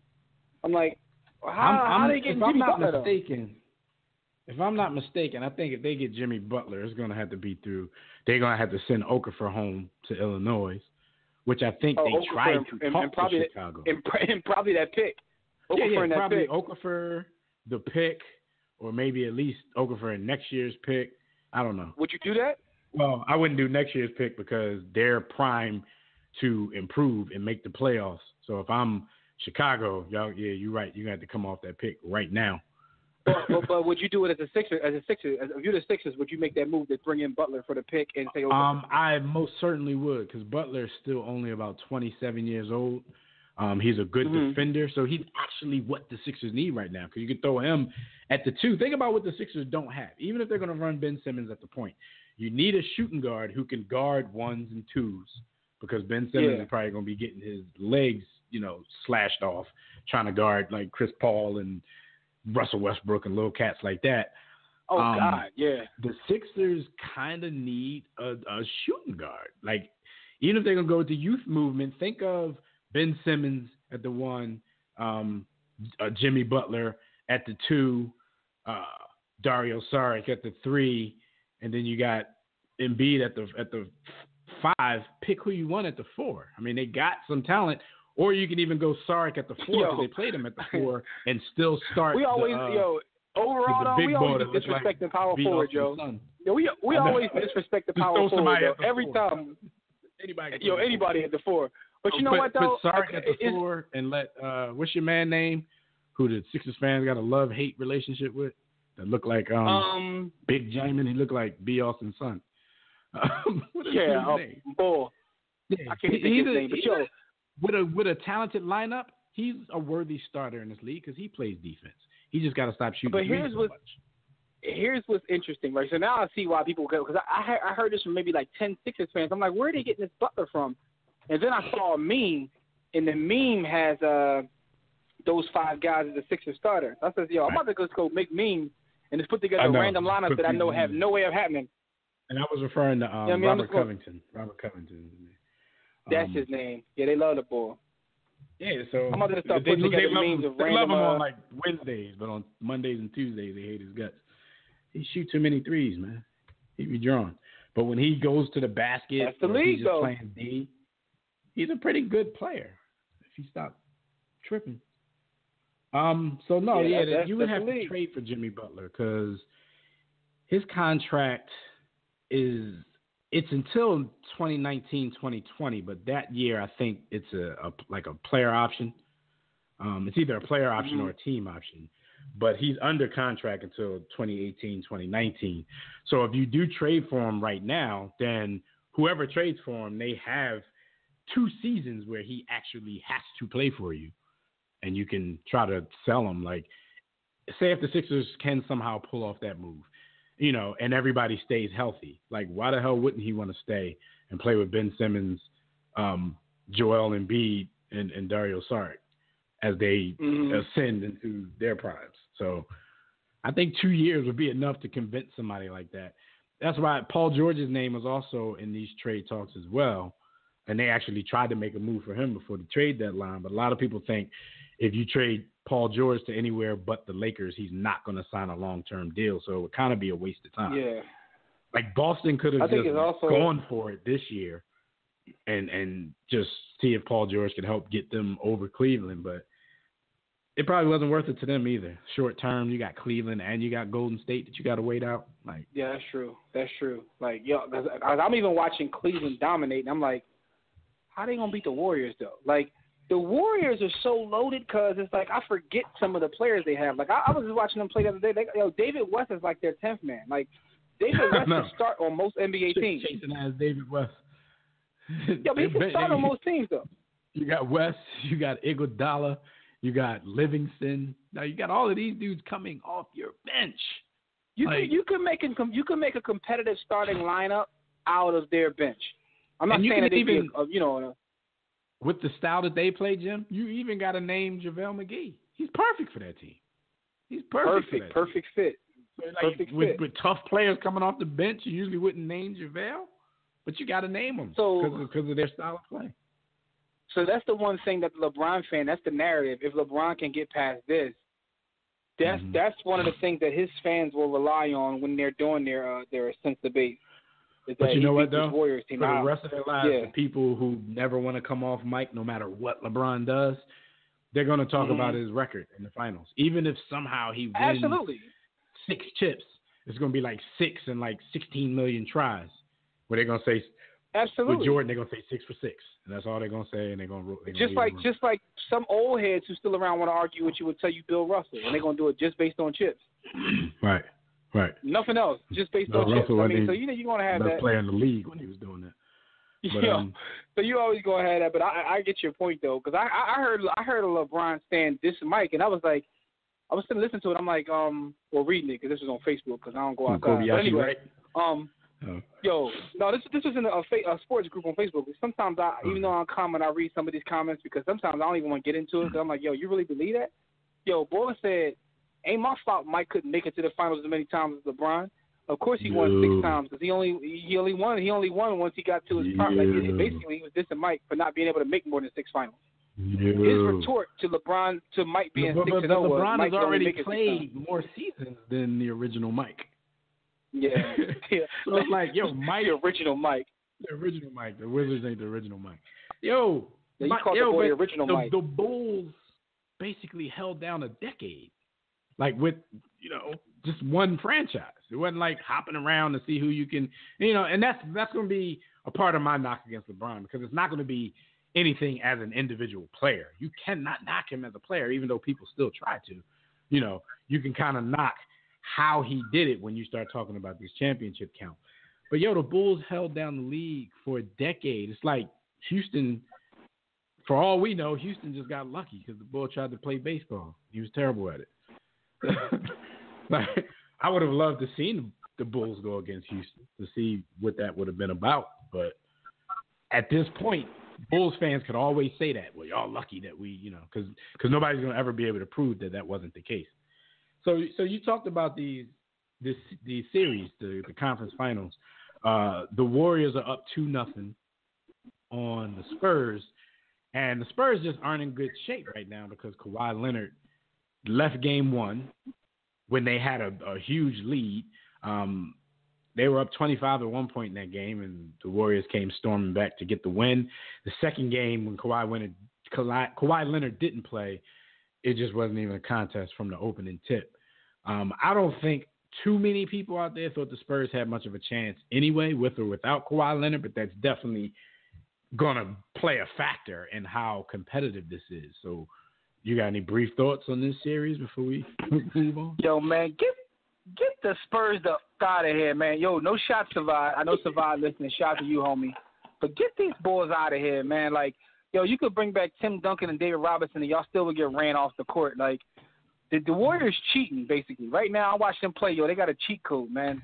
Like, oh, God. I tell you, I have a hard time seeing how anybody, like, it's kind of unfair, too. Like how you going to have Durant and Curry? Like, I got to when one is out of the game, I forget they play for him. I got to address something real quick, because Casey Mack, which is crazy to me, because Casey Mack is a sports writer, so you would think he thinks a little deeper than the average fan. But he said Cleveland and Miami not so good when LeBron left. Okay, we know LeBron's the best player in the league. We know when he leaves a place, it's not going to be as good. But that whole narrative is exaggerated, because when LeBron leaves, he takes everybody with him. 15 people with him. And when he comes to a team, he brings a bunch of people with him. So let's not just make it like, let's not act like Cleveland lost one player when LeBron left, because that 62-win team, they lost. I mean, Shaq wasn't in his prime, but they lost Shaq. Wasn't Ben Wallace on the team at that point? They lost Delonte West. You can say what you want to say about him, but he was one of the better players on that team. I mean, and with that being a fact, I can see why LeBron was a little frustrated. Delonte, like my second, third best player. But the fact is, a lot of people left. It's the same thing when Shaq left L.A. and everybody like, oh, Kobe can't do anything without Shaq. They ain't going to make the playoffs. Okay, Shaq left. Fox left. Fisher left. Like, a bunch of people were on the end of their contract. That's why they brought Karl Malone and Gary Payton left. Like, y'all can't just say, oh, Shaq left and Kobe couldn't do anything. Like, come on, you got to think a little deeper than this, man. And LeBron, when he left Miami, what's his name? Chris Bosh ain't been on the court ever since, basically. You know what I'm saying? So Dwayne Wade was out there with his old knees by himself. When LeBron left Miami, they still had a chance to be a top 3 seed in the East. Don't get it twisted. Chris Bosh barely played since LeBron left. So it's like things turn out a certain way, and people just think in such a shallow manner. We know when LeBron leaves that it's going to be a big deal. But these teams aren't as terrible as it's looked. Like, Cleveland didn't go from 62 wins to like 12 wins just because one player left. And Miami did not make the playoffs. I mean, they had a big 3. But even beyond that, right? No, but hold on, though. I just find that funny because, like, I've had this debate before, and so I know, like, a little data on some of this stuff. And it's weird that people, like, say that, like, the Miami Heat, they even went, because he says, well, not when he left the Heat. The Heat still won 37 games. I mean, the Sixers, when they lost Barkley, only won 26 games. I mean, the Hornets lost Chris Paul and only won 21 games. Like, the Miami Heat were actually one of the more competitive teams outside of the Bulls when they first lost Mike. The Heat would have been a top 3 seed if the boy Bosh didn't have blood clots, man. Real talk. But that's I what I'm saying. was looking forward to a Cleveland, Miami Eastern Conference Finals. That's what I was looking forward to. But yeah, it didn't happen. But the thing is, says the Bulls got to the Eastern Conference Finals without him. Game 7. No, they did not. They got to the Eastern Conference semifinals. They didn't get to the Eastern Conference Finals without Michael Jordan. But listen to what I'm saying to you, Casey Mack. Look at the Bulls team and tell me that all the talent left when Mike left. Like, all the talent didn't leave. LeBron left, and a bunch of other people's contracts were up in Cleveland. They were left with like Mo Williams and somebody. Yo, come on, it's more to it's. All I'm saying is context. Yo, but even there's context to it. It's definitely context because there's also people that left Miami. You know what I'm saying? And Miami still won 37 games. But they also left Miami when he left. There was a lot of players that weren't on that Miami team outside of LeBron. So that's not a fair comparison. LeBron and brings no one ever said that from Mike didn't have a squad. Mike had a hell of a squad, Casey Max. I don't know what you're talking about, Yeah, Mike had a hell of a squad. Nobody here is telling you that Mike won anything by himself. You've never heard that from us. He had arguably the greatest coach of all time. He had like 3 other Hall of Famers in Kukoc, Rodman, and Pippen. Like, who said Mike didn't have a squad? That was the second three-peat. But even on the first one, Mike had a very talented team. Like, you didn't hear that over here. He had Horace Grant. He still had Pippen. He had Horace Grant. You know what I'm saying? Great role players like BJ, Paxson. Mike had great teams. And this is Pippen in his prime, and I think Pippen might be one of the most underrated players of all time just because he played next to Mike.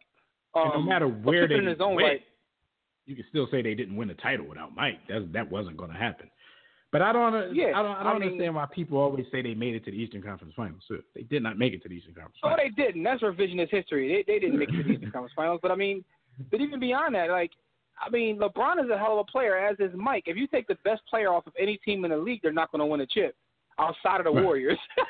They're going to suffer. outside of the Warriors team, take a bunch of other people off, and then when he comes back, he brings a bunch of people with him. Like, come on, if LeBron comes back to that team as constituted, come on, we wouldn't be talking about Cleveland like that right now.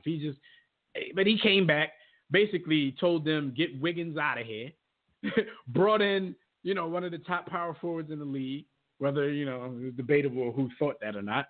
But numbers-wise, they brought in one of the best power forwards in the league. He saw what Kyrie was doing there, bought some reinforcements with him. They made the trade to get the 2 cats from the Knicks, who, no matter what you say or how they play with the Knicks, they help out a lot in Cleveland. So it's like, come on, let's just not act like LeBron shows up and he's the only change on the team. No, he doesn't. Because I've even made jokes on the show that LeBron is probably like LeBron is a top 5 GM in the league right now. Yeah. There's just context. And Tobias said there were plenty of times Pippen disappeared. Tobias, there were plenty of times LeBron disappeared. Because Pippen didn't like that. Pippen didn't like the physical stuff at first. Like, you could take Pippen out of his game during those earlier years when they were, even, the first couple of championships, you could still kind of rattle Pippen. I think Pippen finally got his heart after he banged on Ewing and put his nuts in his face. Yo, you stole my thought. That was exactly where I was going. That was his moment and KC Mack, man, cut it out, man. The Warriors pounce on teams that are not at full strength. Whose fault is that? That's what I'm saying. They're going to pounce on anybody you put them against. But if you put them against a wounded, they have a cheat. Their team, they cheated. Yo, they cheated, man. Like, don't Lions pounce on wounded animals now? Why make dinner harder than the Warriors it has to cheated? Be? Why make dinner harder? Jim, what are they supposed to do, though? Are they supposed to say, oh, y'all messed up, so we're going to give y'all Clay? Yeah, y'all going to go ahead and win because y'all ain't at full strength. Come on, man. We're going to let y'all have Clay. Here's my thing, though. Make this a little even. Here's the greatest thing about the Warriors-Cavaliers finals, because we already put them in the finals. Here's the great thing for me as just an observer. Pretty much we did. As an observer, the greatest thing about this for me is no matter who wins, I get to laugh at one side. Like if Cleveland wins, I get to laugh at the Warriors who super teamed up and see like how do they respond to that. Mm-hmm. You know what I'm saying? But if the Warriors win, I gotta see like neck right and all the LeBron fans. What are they gonna say about that? Make excuses about him not winning. Yeah, well, they're already setting that argument up though, because I swear over the past 2 weeks I've already read a few times that the Golden State Warriors are a dynasty. They've won one championship. Yeah, damn near Pretty ever. much. I think the last time they won was like The- ABA. So they got like one championship ever. Almost. Yeah, because we keeping that championship in Philly, the Philadelphia Warriors. But listen though, Right, so we're gonna make them a dynasty because that makes LeBron look better. One, because he beat them, and the funny thing is they got their chip from beating LeBron's team. So I was like, y'all calling these dudes a dynasty? They got one chip and they beat the guy that you're trying to make look better. Tobias brings up a point on in the chat. Like he says that people talk about Jordan's moments and they bring up LeBron's stats. We're in the age of analytics, and I agree. But the thing about that is, if you want to look at Jordan's stats, you can argue that too. That's the crazy part, though, Jim, because we're in a time for some reason this year, like stats just the last couple of years, like stats are getting gaudy again, like they were back in like the Wilt days, except for like rebound numbers. Yeah. But the thing is, as much as people are putting up crazy statistics now, every time they do something, whose name is on the list? Jordan, Oscar, Wilt, and Mike. Wilt. Yo, Jordan, Oscar, there's certain Wilt. dudes, right? There's Sometimes certain Elgin dudes, right? is a scoring thing. Yeah. Yo, I told Dev the other day in the chat, like that like reading Oscar's book and reading a lot of the OG's book, because I've read Bill Russell's book, I've read Wilt Chamberlain's book, I've read Rick Barry's book. It's like when you read these OG's book, and they all give credit to how great a player Elgin Baylor was, and I just have a hard time seeing it because I just remember him as an old head with a broke afro. He had the Pee Wee Kirkland afro. And like the way they talk about ball, I'm like, he really had game like that? Like, it's hard for me to see. Like the draft lottery, Jim, for the Clippers. Yeah, looking angry, always looking depressed. I mean, like it's hard for me to imagine. You would be angry. At least in those days. This is true, but he was still good. Yeah, and also now that we know what the Clippers was really about, but it's also difficult for me to see. And shout out to Doc Bay, who had a conversation with today, who made an amazing analogy. We were talking about hip hop, and he said Prodigy is like the Rick Barry of hip hop. Like he was the best dude for like so short of a time that people forget how good he was for a short period of time. I thought that was an amazing analogy because Rick Barry did have one of those gaudy statistical seasons. Like 96, 97, Prodigy was shooting underhand free throws on there. But to your point, though, to your point, there are certain dudes we just got to stop saying somebody is better than, because anytime LeBron does something, you see the same names: Wilt, Mike, Oscar, right? And it's like, so we just got to lead him out of it. Like, lead him out of it. You know what I'm saying? Lead him out of it. Man. You know. Hashtag table of gods. Let's just go with that, people. We got to get. And shout out to Skyview. Skyview's also in a chat on Blog Talk, and he says about the old conversation that Magic says they aren't necessarily sold on Ball. I don't know how much I buy into that. You know. Yeah, Magic's supposed to say that because he don't want teams to try to strong arm him into trading for him.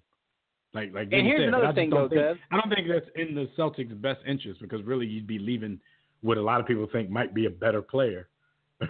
But here's what's interesting, right? So it's all Ball played, and no one, even people that dislike his pop, admit the kid has game. But with all the hype and with him being a local kid, just from a business standpoint, you got to take him. Yeah, he makes sense. That's why Magic is BS. And the only way that they don't take him in the draft is if they trade that pick, because Magic is going to want the Lakers to get better fast like they used to. Like, he's probably not about this rebuilding unless he has to. If there's no good deals out there on the table for that pick, then he might do what he has to do. But LeVar Ball, he's going to be the only party hurt if something like that happens, because they got the number 2 pick. He's like 100% certain that he, wished his son to the Lakers and it happened. If the Lakers decide to be the Lakers again and be like, we're not trying to build off no young dudes, let's go trade this and get some veterans and some stars, and his ass end up in Toronto somewhere because DeMar DeRozan is now a Laker, then LeVar Ball going to be the saltiest dude on earth. So he might want to calm down a little bit since the draft hasn't happened yet. So, the conference finals, man, is not much to talk about. Boston goes in as the number 1 seed. A lot of people kind of thought they knew what was going to happen last night, and it pretty much happened. If they don't win Game 2 on their home floor, then, Cleveland's going to win this series very, very quickly. In the NBA Finals, the 2 teams are going to end up resting, and nobody's going to have too many excuses because, everybody's going to be pretty healthy from all the rest. Yeah. So, Jim, we got some some hot topics to get to because I see we only got about 30 minutes left. But before we do that, let me tell everybody you can contact us. You can get on our website, warroomsports.com. While you're there, make sure you take your time, look around, click on that Contact Us tab. Send us a message about our company, our show. If you want to inquire about sponsorship and advertising opportunities, holler at us, Big VAR, or join in the network. For general inquiries, email us at info@warroomsports.com. While you're browsing the site, click the memorabilia tab, buy some of our smaller, what do you call it, Jim? The small baller brand T-shirts. Small baller brand, baby. Let's get it. We're not telling you not to buy big baller brand. Support. We're just telling you can come here and you can get some small baller brand stuff as well. And while you're on there, you can click the blog tab to read our latest articles. You can click the respective icons and tabs to like all of our social media pages, to subscribe to our iTunes podcast, to watch our webcast at War Room Sports TV, and to listen to the WRS Podcast Network. You can also download our free mobile app on iOS and Android straight from the website if you'd like. Join the JW Philly Realty chat room right now during the rest of the show. That's at blogtalkradio.com/The War Room. We're going to be talking some Tom Brady in the coming minutes. To enter the chat room, just sign up for a free profile on Blog Talk Radio. If you don't want to create an account, you don't have to. You can sign up to your Facebook and Twitter accounts. While you're at it, make sure you click follow. That'll get you updates and reminders about the show. We're taking questions and reading posts from Facebook, Twitter, the chat room, and War Room Sports Game Time during the show. But if you want to call in and speak with us, the Digital Extreme Technologies hotline is still open for a few more minutes. That number is 323-410-0012. Press 1 when prompted. If you already listen from your phone, just press 1 if you want to talk. And I think we got a call on the line now. But, Jim, you can tell everybody who the hot topics are brought to them by, and then we'll get to this call on the line real quick. Absolutely. If your schedule's too hectic to read as much as you want, get you an audio book. You can do that at audibletrial.com/warroomsports and get you a free audio book. Try it out on us. Right now I'm listening to an audio book called Shoe Dog. I've actually read the book a while ago, but I'm listening to an audio book now. Shout out to Philmatic. I started listening to the audio book this time because because I was inspired by Big VAR and my arguments with Philmatic. I'm listening to because Shoe Dog is essentially the biography of the founder of Nike, Phil Knight. And it's just amazing. Just real quick, because you can get this for free, by the way, by going to audibletrial.com/warroomsports. We see Nike as the company that is now, the behemoth, the giant. But when you hear about the beginnings of any company, which is why business biographies are always the greatest to me, because you see companies as big as they are, and you forget every company started somewhere small. Which is why the other book that Dev's been reading for the last 6 years is an amazing book where you see how ESPN started because they're a behemoth now. They still not finished. You only read on a plane, though. You got to only read on a plane. Man. And then lately, all the planes starting to get, TVs in the back of the seats. I mean, so I'll be watching movies, so I don't even listen to it on planes. Yeah, so by the way, there's plenty of business biographies are on Audible. I've listened to the Google, the Twitter, the Tesla, Nike I'm listening to now, also, ESPN. All these things are on Audible, and it's just amazing to listen to. But anyway, audibletrial.com/warroomsports, and shout out to Audible for their support. All right, no doubt. We're going to get into some hot topics. We're going to take a quick call from the homie Rob out in Cali. We got to keep it quick, Big Rob. What's going on, brother? You in the war room? What's up, man? How y'all doing, man? What's good, man? How you, King? You happy about that number 2 pick for your Lakers? Man. Well, it's gonna be a tough choice. Is it? Yeah, because it's because we're in the red, and this city needs to rebuild itself. The city needs identity, and the best thing that came along in the last couple of years, the last 3 years, was Jim Buzz getting fired, and Jeannie Buzz is the HLIC, you know what I'm saying?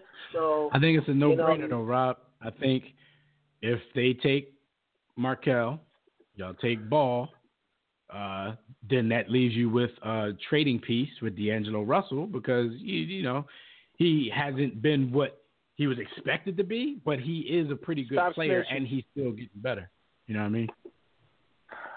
Yeah. But also, I mean, Rob, before you say something, Rob, I just want you to know Rob, that I watch your social media posts. Like I said, I don't always comment, but I see some of the stuff you say, and it seems to me that you're not a big fan of LeVar Ball. So I think some of your shade is really, misguided shade. Is supposed to be at LeVar and not Lonzo. Because based upon some of the stuff I see you post, I see you're not a huge fan of LeVar. So do you think that's like, messing up your decision? Forget all the antics. Strictly talking basketball, Lonzo can ball. Lonzo can ball. But here's the thing. He's a pure point guard. He handles the ball well. He's a great distributor, far better D'Angelo Russell. He sees things the way, like his vision is to me of like a Chris Paul. The crazy but part when is you have guys like that, when you have guys D'Angelo Russell for his passing when the draft came, because you know why? Simple ass fans and analysts fall for the fancy stuff. Because D'Angelo Russell was making fancy passes, they thought he was a great passer. So I agree with you. But here's the thing, though. Here's the thing, though. A lot of the comparisons for Lonzo Ball are like Jason Kidd is the name I see the most. And when you got a player like Jason Kidd, who essentially himself admitted was a Magic fan, who went to Cal, like when you have guys that are pure point guards, I think those are the best players to build around if you don't have a cornerstone big man. And the reason I say that is because when you make players better like that, you can play with guys like a Byron Scott or guys like or Keith Van Horn or Kurt Rambis because what it is you put them in positions to be successful. You don't need to surround yourself with a D Wade and a Chris Bosh and a Kyrie Irving and a Kevin Love. No shots. But the fact is you can surround yourself with guys who may not be at that caliber of player. And because I mean, also Magic, they also did have Kareem, who's arguably the GOAT, and Worthy. But I'm just saying, like, if you watch Jason Kidd, you watch those Nets teams that he got to the finals. Nothing I can do about that. Yo, we watched those Nets teams that Jason Kidd took to the finals. Yo, how? How was because he was. Yo, my man Kerry Kittles became like a hella five player when he's getting wide open shots. That's true. What I see off his game is he does have a really ugly drop shot, and he's not really a great defender. And I mean, we'll see. I mean, we should also give Fox a look because, I hate to say a cliche, but you can never go really wrong with a Kentucky player, because they come out the womb ready for the NBA once they you can. You can go bad with a Kentucky player. I mean, what about DeMarcus Cousins? What about John Wall? Yeah, I mean, they're good. But how many Kentucky players get drafted? I mean, like y'all ain't got a Kentucky player that Anthony Davis. Like, come on. We got a Kentucky player in our team right now, which we can get rid of. I'm about to say, like you act like y'all don't have one. Y'all are like the poster boys for that not being completely true. Even if you name all the good ones, like y'all didn't get one. I think you know what? I think it's more because I'm looking at a different from Lonzo Ball. I'm looking at like. Hey, Rob, do you remember a guy named? You remember Daniel Orton who played for Kentucky? Because Daniel Orton came out in the draft. Yeah, he's sitting at the bottom, I think, of Orlando's bench. Or would you like us to take the number 2 pick and pick Enes Kanter? Even Trey Lyles. Trey Lyles is not a bad player, but I thought he would actually be better. I'm just saying. All I'm saying is just because you Kentucky doesn't mean you're a sure shot, man. We're gonna take the number 2 pick and pick up Enes Kanter. Yeah, all right. I mean, because Jimmy make a lot of good points, and I just want to make this point right now. Like, thank you, brother. He made a really good point when it comes to building around pure point guard, which is clear as day. But but clear as day.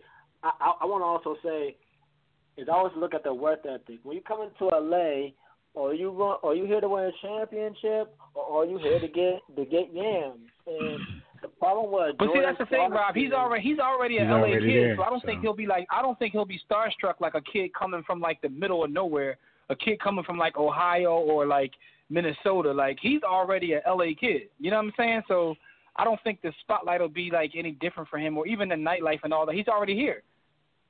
You get it. I mean, yeah. You know, that's a very good point. That's a very good point. Yeah, actually, well, but then you got Magic D'Angelo don't bring Russell. back the form. Then you got D'Angelo Russell, and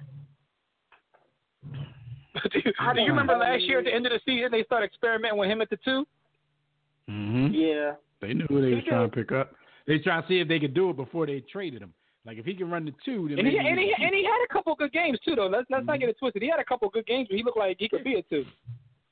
That's where he's going because Lonzo's 6'6", so you know if they need Lonzo to guard 2s, and D'Angelo not a short cat, so he might be able to stay.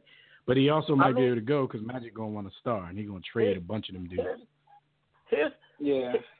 Paul George. You know, but here's the thing: people underestimate LA. When they think of LA, think of the glamour, the history, but they don't understand that people here are like really solid basketball heads. And the thing is that can they pass the Kobe test, like, or what I like to say, or I like to say, can they pass the Laker test? I mean, when Magic looks at them, and when Kareem looks at them, and when Kobe looks at them, do they see the eye of the tiger, or do they see just a guy coming here who doesn't want to get better, who doesn't really want to play? You know, I think. But you know what? I hear what you're saying, but who do you see that in any of these guys coming out? Because here's the one thing that to me, when you start looking at history, right, the NBA draft has kind of changed. It's sort of like the NFL now. In the NFL draft, you just don't know who's going to be a player because, first of all, so many players from so many different schools and so much going on, and there's so many moving pieces in football that you draft a guy number 1 in the NFL, and it's not that you're not sure whether he'll be a player or not. In history, the NBA, if you were drafted in the top 10, you were pretty much going to be an all-star or a solid player at the least. But the NBA is not like that no more because of guys coming out early, because of the influence of foreign players, because of the game changing. You just don't know. You have to see things play out. But there's so many other factors that make it look like the Lakers have to take this guy, like a hometown guy. You also need to have that buzz. And whether we like it or not, because of his father's antics, people are talking about this draft only for him. He's not even the guy supposed to be number 1. But he's going to get more attention than the guy going number 1. When's the last time you saw this much hype for the number 2 pick? Not even with Durant. Well, no. He said not even with Durant. No, he didn't because Odin was supposed to be, he was supposed to be an all-time big man, but he couldn't, his feet failed him. So. And by the way, Rob, in our chat room, we got a comment for you. In our chat room, look like a Sam Bowie, Michael Jordan situation, but Greg Oden was a hell of a player.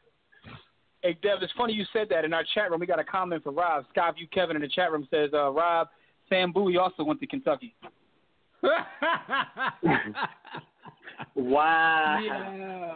Wait, but the crazy part is Sam Bowie, before he bought an injury, he had a couple of good seasons. That's what John Calipari got there, though. I knew you was going to say that, but Enes Kanter wasn't. Enes Kanter was under Calipari, by the way. You notice Sam Bowie, though, has become the poster child. Nobody talks about Hakeem Olajuwon actually being number 1 pick in that job. Yeah, because Hakeem was that guy. Nobody's saying, like, yo, y'all passed on Mike for Hakeem. Like, Hakeem did his thing. So they're going to pick on the other dude. Because Hakeem held his own. Like, and also Casey Mack. Kevin Durant did go number 2, but the draft wasn't all about who gets Durant. I'm talking about the hype. Not saying that he's going to be as good as a player as Durant, but and every group that I'm in, everybody's talking about the number 2 pick. I'm like, yo, I've never seen a number 2 pick get this kind of publicity, and like it or not, it's because his father's out here drawing. But it is what it is. All I'm saying is he's bringing all that attention with him to L.A. with Magic. You know, Magic's all about the glitz and the glamour as well. But he is also a tough-nosed guy that wants to win basketball games. And I think this guy has an opportunity. We'll never know. We have to see how it plays out. But, Rob, thank you for your call, good brother. Wait. With all this hype, do you think Lonzo could go to the Celtics? Nah. Celtics is a different thing, man. The Celtics ain't about what the Lakers about, man. Plus, the Celtics trying to get all the black players out of anyway. They trying to put the boy with the ponytail. They trying to make him their best player. Yeah. What's your man named? What's his name? Olenek, the boy that got the mural already done of him and whatnot. Yo, he's a Boston icon already. Like, but that's neither here nor there, man. All right, Rob, we holler at you, dog. We gotta go, yo. All right, man, please. All right, man. Yo. Hey, yo, shout out to our brother PJ listening in. PJ, you missed it earlier. We talked about how you made the DJ at our prom hate One More Chance, man. So salute to you for that. I don't know if PJ remembers that. He kept going to the DJ like, yo, play One More Chance again. Play the One More Chance remix. Play One More Chance, anyway. one more time. Yo, but Jim, back to that, the whole Sam Bowie thing. It's crazy how he gets all of this. He's the lightning rod for everything because of Mike. But the draft probably went like it was supposed to. The Portland Trailblazers weren't going to take Mike. They just drafted Clyde Drexler the year before. Hindsight is always 20/20, but at that point they weren't, all the way sold that Mike was going to be better than Clyde. But unless you see that interview they played for back then. This is an interview from back then with Not Hakeem did his thing. You ever see that it's an old interview with Bobby Knight, and it's before the draft in '84. I don't know if you've ever seen this, but they play a lot of times. It was at he was like, yo, I don't care. I don't care what position you need. Yo, he said, he was giving Mike all kinds of neck. He was like, yo, I don't care if you already got a 2-guard, you play him at center then. He was like, yo, he's the best player. Play him at any position you got. Think about it, though. So think about the people who don't take any flack. Houston, probably because it worked out. Think about if Mike didn't retire and Houston never won those 2 chips. They probably would be talking like this about them not taking him. So think about if Houston would have taken Bobby Knight's advice, took Michael, then Portland would have probably taken Hakeem, and then Sam Bowie would have been a Bull. The Bulls would never be anything on the blip on the radar of being a good franchise, because I see how you always grab them now. Like, yo, they had one good run, and people act like they're all-time great franchise. Pretty much. Yo, and the thing about sports, Mike probably wouldn't have got past Portland. Interesting, yo. What makes sports interesting? Wasn't King. This, right? But the team that the Bulls used to have the most trouble with in the regular season during the Jordan era was actually the Rockets. Hakeem used to give them everything they wanted. But the problem is when the playoffs started, Portland matched up well against the Rockets. Yeah, it was all about matchups. So they could never get by them to actually play the Bulls. So, but that's what's crazy about sports is always how if one thing happens, and all the other things, it's like the butterfly effect. Mike is not even in the league, so the Bulls ain't there to meet Mike playing baseball. like, Mike thinking about it. By the time they get by, Mike worrying about a full count. But, Mike riding on school buses with little white dudes and Dominicans. Yo, I remember watching. I think it was the NFL joint they do where they do like the biographies and all the players. But it was one on Bill Walsh. Shot the NFL. They had been on the show, but Bill Walsh, and he was talking about how like so many things have to go right for a player to reach his full potential, and you can have like one thing go wrong, and it ruins their entire career. He was talking about some quarterback the Niners had, and how he had like. Because of when he came, basically, and a couple things went wrong in terms of injury, entire career.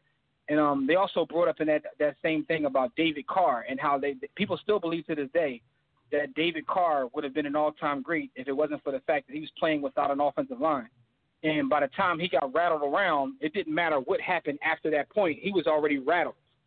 And, I say that to say this, like, so many things in sports have to go right or wrong, and that's why people like when people say that things are fixed, it's like maybe, but then like so many things have to go right. Like for LeBron to be as good as he is and to be in Cleveland with it, like so many things have to go right, which is why winning championships is so special, because any championship team will tell you that what's the part of luck in it?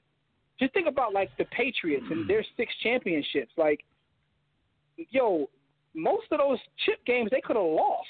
And the whole narrative on Brady would be completely different. Right.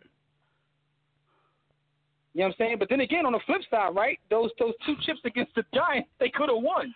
So, I mean, like, anyway, but that's the beauty in sports, right? So getting back to what we were talking about, which I don't even remember what our main topic was. We got off course. talking about basketball. But hey, speaking of Tom Brady, because I am a master at the segue. But I got to do some stuff real quick, Jim, because we're not going to make it. So we're just going to throw the birthday shout-outs into the hot topics. So definitely, everybody, y'all always know that birthdays are brought to you by Digital Extreme Technology. So y'all got to make sure if you need a website, an app, or a mobile app or anything like that, make sure y'all call 267-205-4203 or go to digitalextremetech.com, or you can go to warroomsports.com and click on them from there. Or you can just holler at us and we get you in touch with who you need to get in touch with. But the birthday shout-outs, man, shout out to Vince Young, who turns 34. Ron Mercer, who used to have the nastiest spin move in the NBA for like a half a season. He turns 41 years old. Donnell Marshall, who held the most three-pointers in a game record until I think Kobe broke it and then Steph broke it. Yannick Noah, father of Joakim Noah, he turns 57. Shout out to him. And Mr. October, Reggie Jackson, turned 71 years old. So I'd like to give a nice big war room salute to all of the homies on their birthdays. But back to the hot topic, because Jimmy did talk about Tom Brady, and Tom Brady has been in the news this week for several things. And we're going to end on Tom Brady. I'm going to give Greg Popovich I just want to say real quick. I just want to say real quick. You talking about that? Well, yeah, a couple things. I just want to say real quick. I'm speaking about Digital Extreme Technologies. Like some of you dudes need to call them if you got a Wix site, because if you got a Wix site, that means your pop cries at weddings. But listen though, and you can't be a celebrity with a business and your site look like, trash truck juice. Yo, and you can't be no celebrity chef. And, your site make you I tried not to go dude. there, but. Yo, but real quick though. Jimmy had to. He channeled his inner B. Austin and just called the boy out. Shout out, man. Your grub was like that, but you do need to holler. Your grub is fire, man. Hopefully you can get that Michelin star. Yo, listen though. Tom Brady, right? His chick Giselle, she can get it. She says that Brady suffered multiple unreported brain injuries. Like, yo, she jumped out there. Dude, the league was crazy, like, whoa, Tom, control your bird, homie. Like, what are you doing? Like, that's big for her to say that, yo. This is Tom Brady, man. This is the king of the NFL. She probably had to deal with it when he got to the crib and he didn't know her name. He didn't know her name, or he came home on some, on some violent CTE type stuff. But or here's my conspiracy, Dad. Tom got caught out there. He was up in the IG model's DMs. And when he got caught, he was like, yo, CTA. My head hurt. My head hurt, yo. I don't know. It ain't my fault. You know what I'm saying? My head hurt. I can't stop watching these twerking videos because my head hurt. Anyway. But this wasn't just like something she tweeted or anything, Jim. She said this to Charlie Rose on an interview on CBS this morning. So, they took that and ran with it. Of course, he didn't miss any games. Let me give you a quick statement by the NFL. I know we're short for time. They said, we have reviewed all reports relating to Tom Brady from the unaffiliated neurotrauma consultants and certified athletic trainer spotters who worked at Patriots home and away 2016 season games, as well as club injury reports that were sent to the league office. There are no records that indicate that Mr. Brady, they call him Mr. Brady now, they're still mad at him, suffered a head injury or concussion, or exhibited or complained of concussion symptoms. Today we have been in contact with the NFLPA and will work together to gather more information from the club's medical staff and Mr. Brady. Health and safety of our players is foremost priority, and we want to ensure that all players have and continue to receive the best care possible. Yeah, all right. Yeah, all right. Yeah. Tell the truth. Tell the truth. Yeah, tell the truth. Well, we don't believe you. We need more people. Yo, I ain't got no rap for that though. I just want a couple quick things real quick because Brady is getting the Madden cover. They call it the GOAT edition, but Brady himself says he is not the GOAT. He's just been in some fortunate situations with some great players.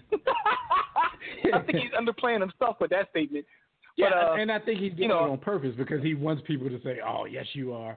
Because I saw some some that's the humble refute and talk about how he won like his first 3 Super Bowls with like limited weaponry.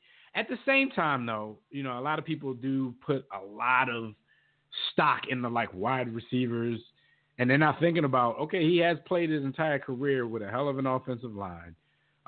They've been spotty some years, probably more lately than early. He's always had a solid defense. So, he has played. The greatest coach in team players. But I do think Tom Brady has been in a hell of a system. And it's not just his offensive system. I'm talking about just the Patriot, quote-unquote, Patriot way, offensive and defensive system. And when I say system, I also mean the way that the players buy into what Bill Belichick is selling. People retire from there, and it seemed like they drank the Jim Jones Kool-Aid. They're not allowed to say anything negative about the team. Jones! The Patriot way. I agree. He's played with arguably the greatest coach in team sports too. So, and coaching matters probably more in football than most sports. So, but at the same time, you did the right thing. You got to play the modest game. You know why? Everybody else say it for you. Yeah, as soon as he did it, a bunch of articles came out like, oh, why Tom Brady is wrong, or why Tom Brady's being modest, or so he's getting the attention he wanted to get with the statement. So we could say a whole lot more about that, but we don't really need to because we know what the hell he was doing. Yeah, pretty much. Here's a quick thing before we get out of here. Stat of the week. Speaking of greatest team sport coaches, another guy that's name comes up is Greg Popovich. How about this statistic right here? He's the first coach in the history of this beloved thing that Dr. James Naismith blessed us with to eliminate every Western Conference franchise in the playoffs. That's saying something. Actually, people will be like, "Oh, that ain't much," but that's kind of saying something because Pop didn't start coaching until 1998, 1997. 1996, the year before Tim came. He didn't come downstairs to become the head coach. Yeah, he came right. He came the same time as Tim, which is why, to me, his best coaching jobs have been. I thought he came the year before Tim. I thought he came down. No, the year before Tim, they had Brian Hill was their coach, I believe it was. Was it Brian Hill? I think it was Brian Hill. I thought that's when they fired him, though, when David Robinson They fired injured. Brian Hill, and he fired because he was the GM. Yeah, he was the GM. Right. They got the. As a matter of fact, I think it was after the season, maybe, because I think after they got the number one pick, he was like, "Yo, you got to get out of here. I'm coming. Tim Duncan coming in. I'm sitting on this bench." But, even though Boston believes to this day that they were supposed to get him because they had the highest. But to his credit, though, since Duncan left, and some people would say Duncan left 8 years ago. Shout out to the brother Savad. I know he ain't gonna like that one, but Duncan left a while ago. He's shown that his ability to coach is phenomenal. Because I'm watching this John now, and he's playing with dudes that I don't even know where they came from. But it's only so long fake fellas can pretend. They run up against the Warriors and they look like the players they are. Jim, because they relying on the D-League ball undrafted to be their man right now. Literally, but that's not even a joke. That's the real. It was 96-97. What happened was he fired Brian Hill. So he coached 64 games that season before Tim Duncan came in. But like you said, I think it's like David Robinson. That's right, because David Robinson got hurt. Yeah, David Robinson got hurt. Because they were still a good team. Yeah, yo, I think he saw the writing on the wall. Like, yo, if we get this Tim Duncan cat, I can coach. And you talk about things going right. Be the best coach of all time. Because David Robinson is the top 50 player of all time, and he goes down, and then you bring in another top 50 just because he went down. You happen to get him. Yeah. That's crazy because Tim Duncan probably would have been a Sixers. Remember back then, 80s, 90s, having Twin Towers was a big deal. Now, having Twin Towers, like, yo, we gotta get rid of one of these dudes because he and the other dudes went. Yeah. Now you need two. Now you need 2 point guards that wear rompers in order to be successful in these days.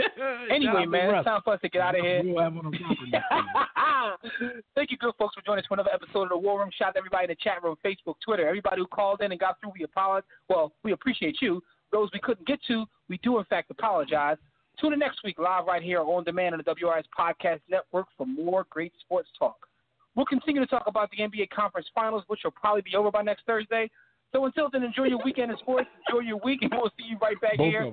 Catch all of our conversations, Facebook, Twitter, everything we do. My book, Sports the Book, the greatest sports book ever written. And shout out to Tom Brady for reading Table of Gods and going by that theory. But you can get that also at warroomsports.com or go to sportstobook.com. So until next time, everybody, don't accept mediocrity. Be steadfast in the war against ignorance, and we'll see you chumps on top. Yo, and Taz and Williams, listen to the show next week since I ain't gonna be doing that. 6 to 8. Yeah. War Room Sports. Y'all ready? Let's go. Stay in tune to Jimmy. Know the blueprint. Yo. Every Thursday, 6 to 8, they do this. Shout out to Dev, PJ, B. Austin, Bay on replay. WarRoomSports.com. Get that mobile app. If not, dial 323-140012. They be going and you sensitive, then oh well. Physical podcast, let's talk sports. Showtime like magic in the block push. Listen live, push one to join in. Rip your team or listen for your enjoyment. Hip hop scholars, pit stop and knowledge. Should be in sports credits, I ain't talking college. 5 guys, no beef though. Portrait secret, but the streets know. Belafonte, I got a G flow. KC royalty, I'm in beast mode. 2 hours, get your game up. Who's the best in sportscast? You better name us. War Room Sports. Yeah, you know, Jimmy, Dev, PJ, Jack Beck, B. Austin. I'm Jack. Up and coming on the beat.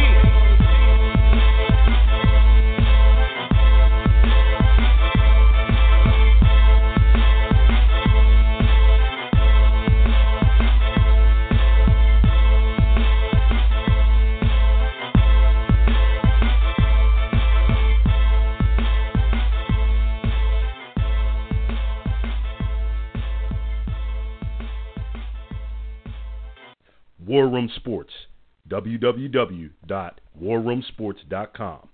What? Ain't no more to it.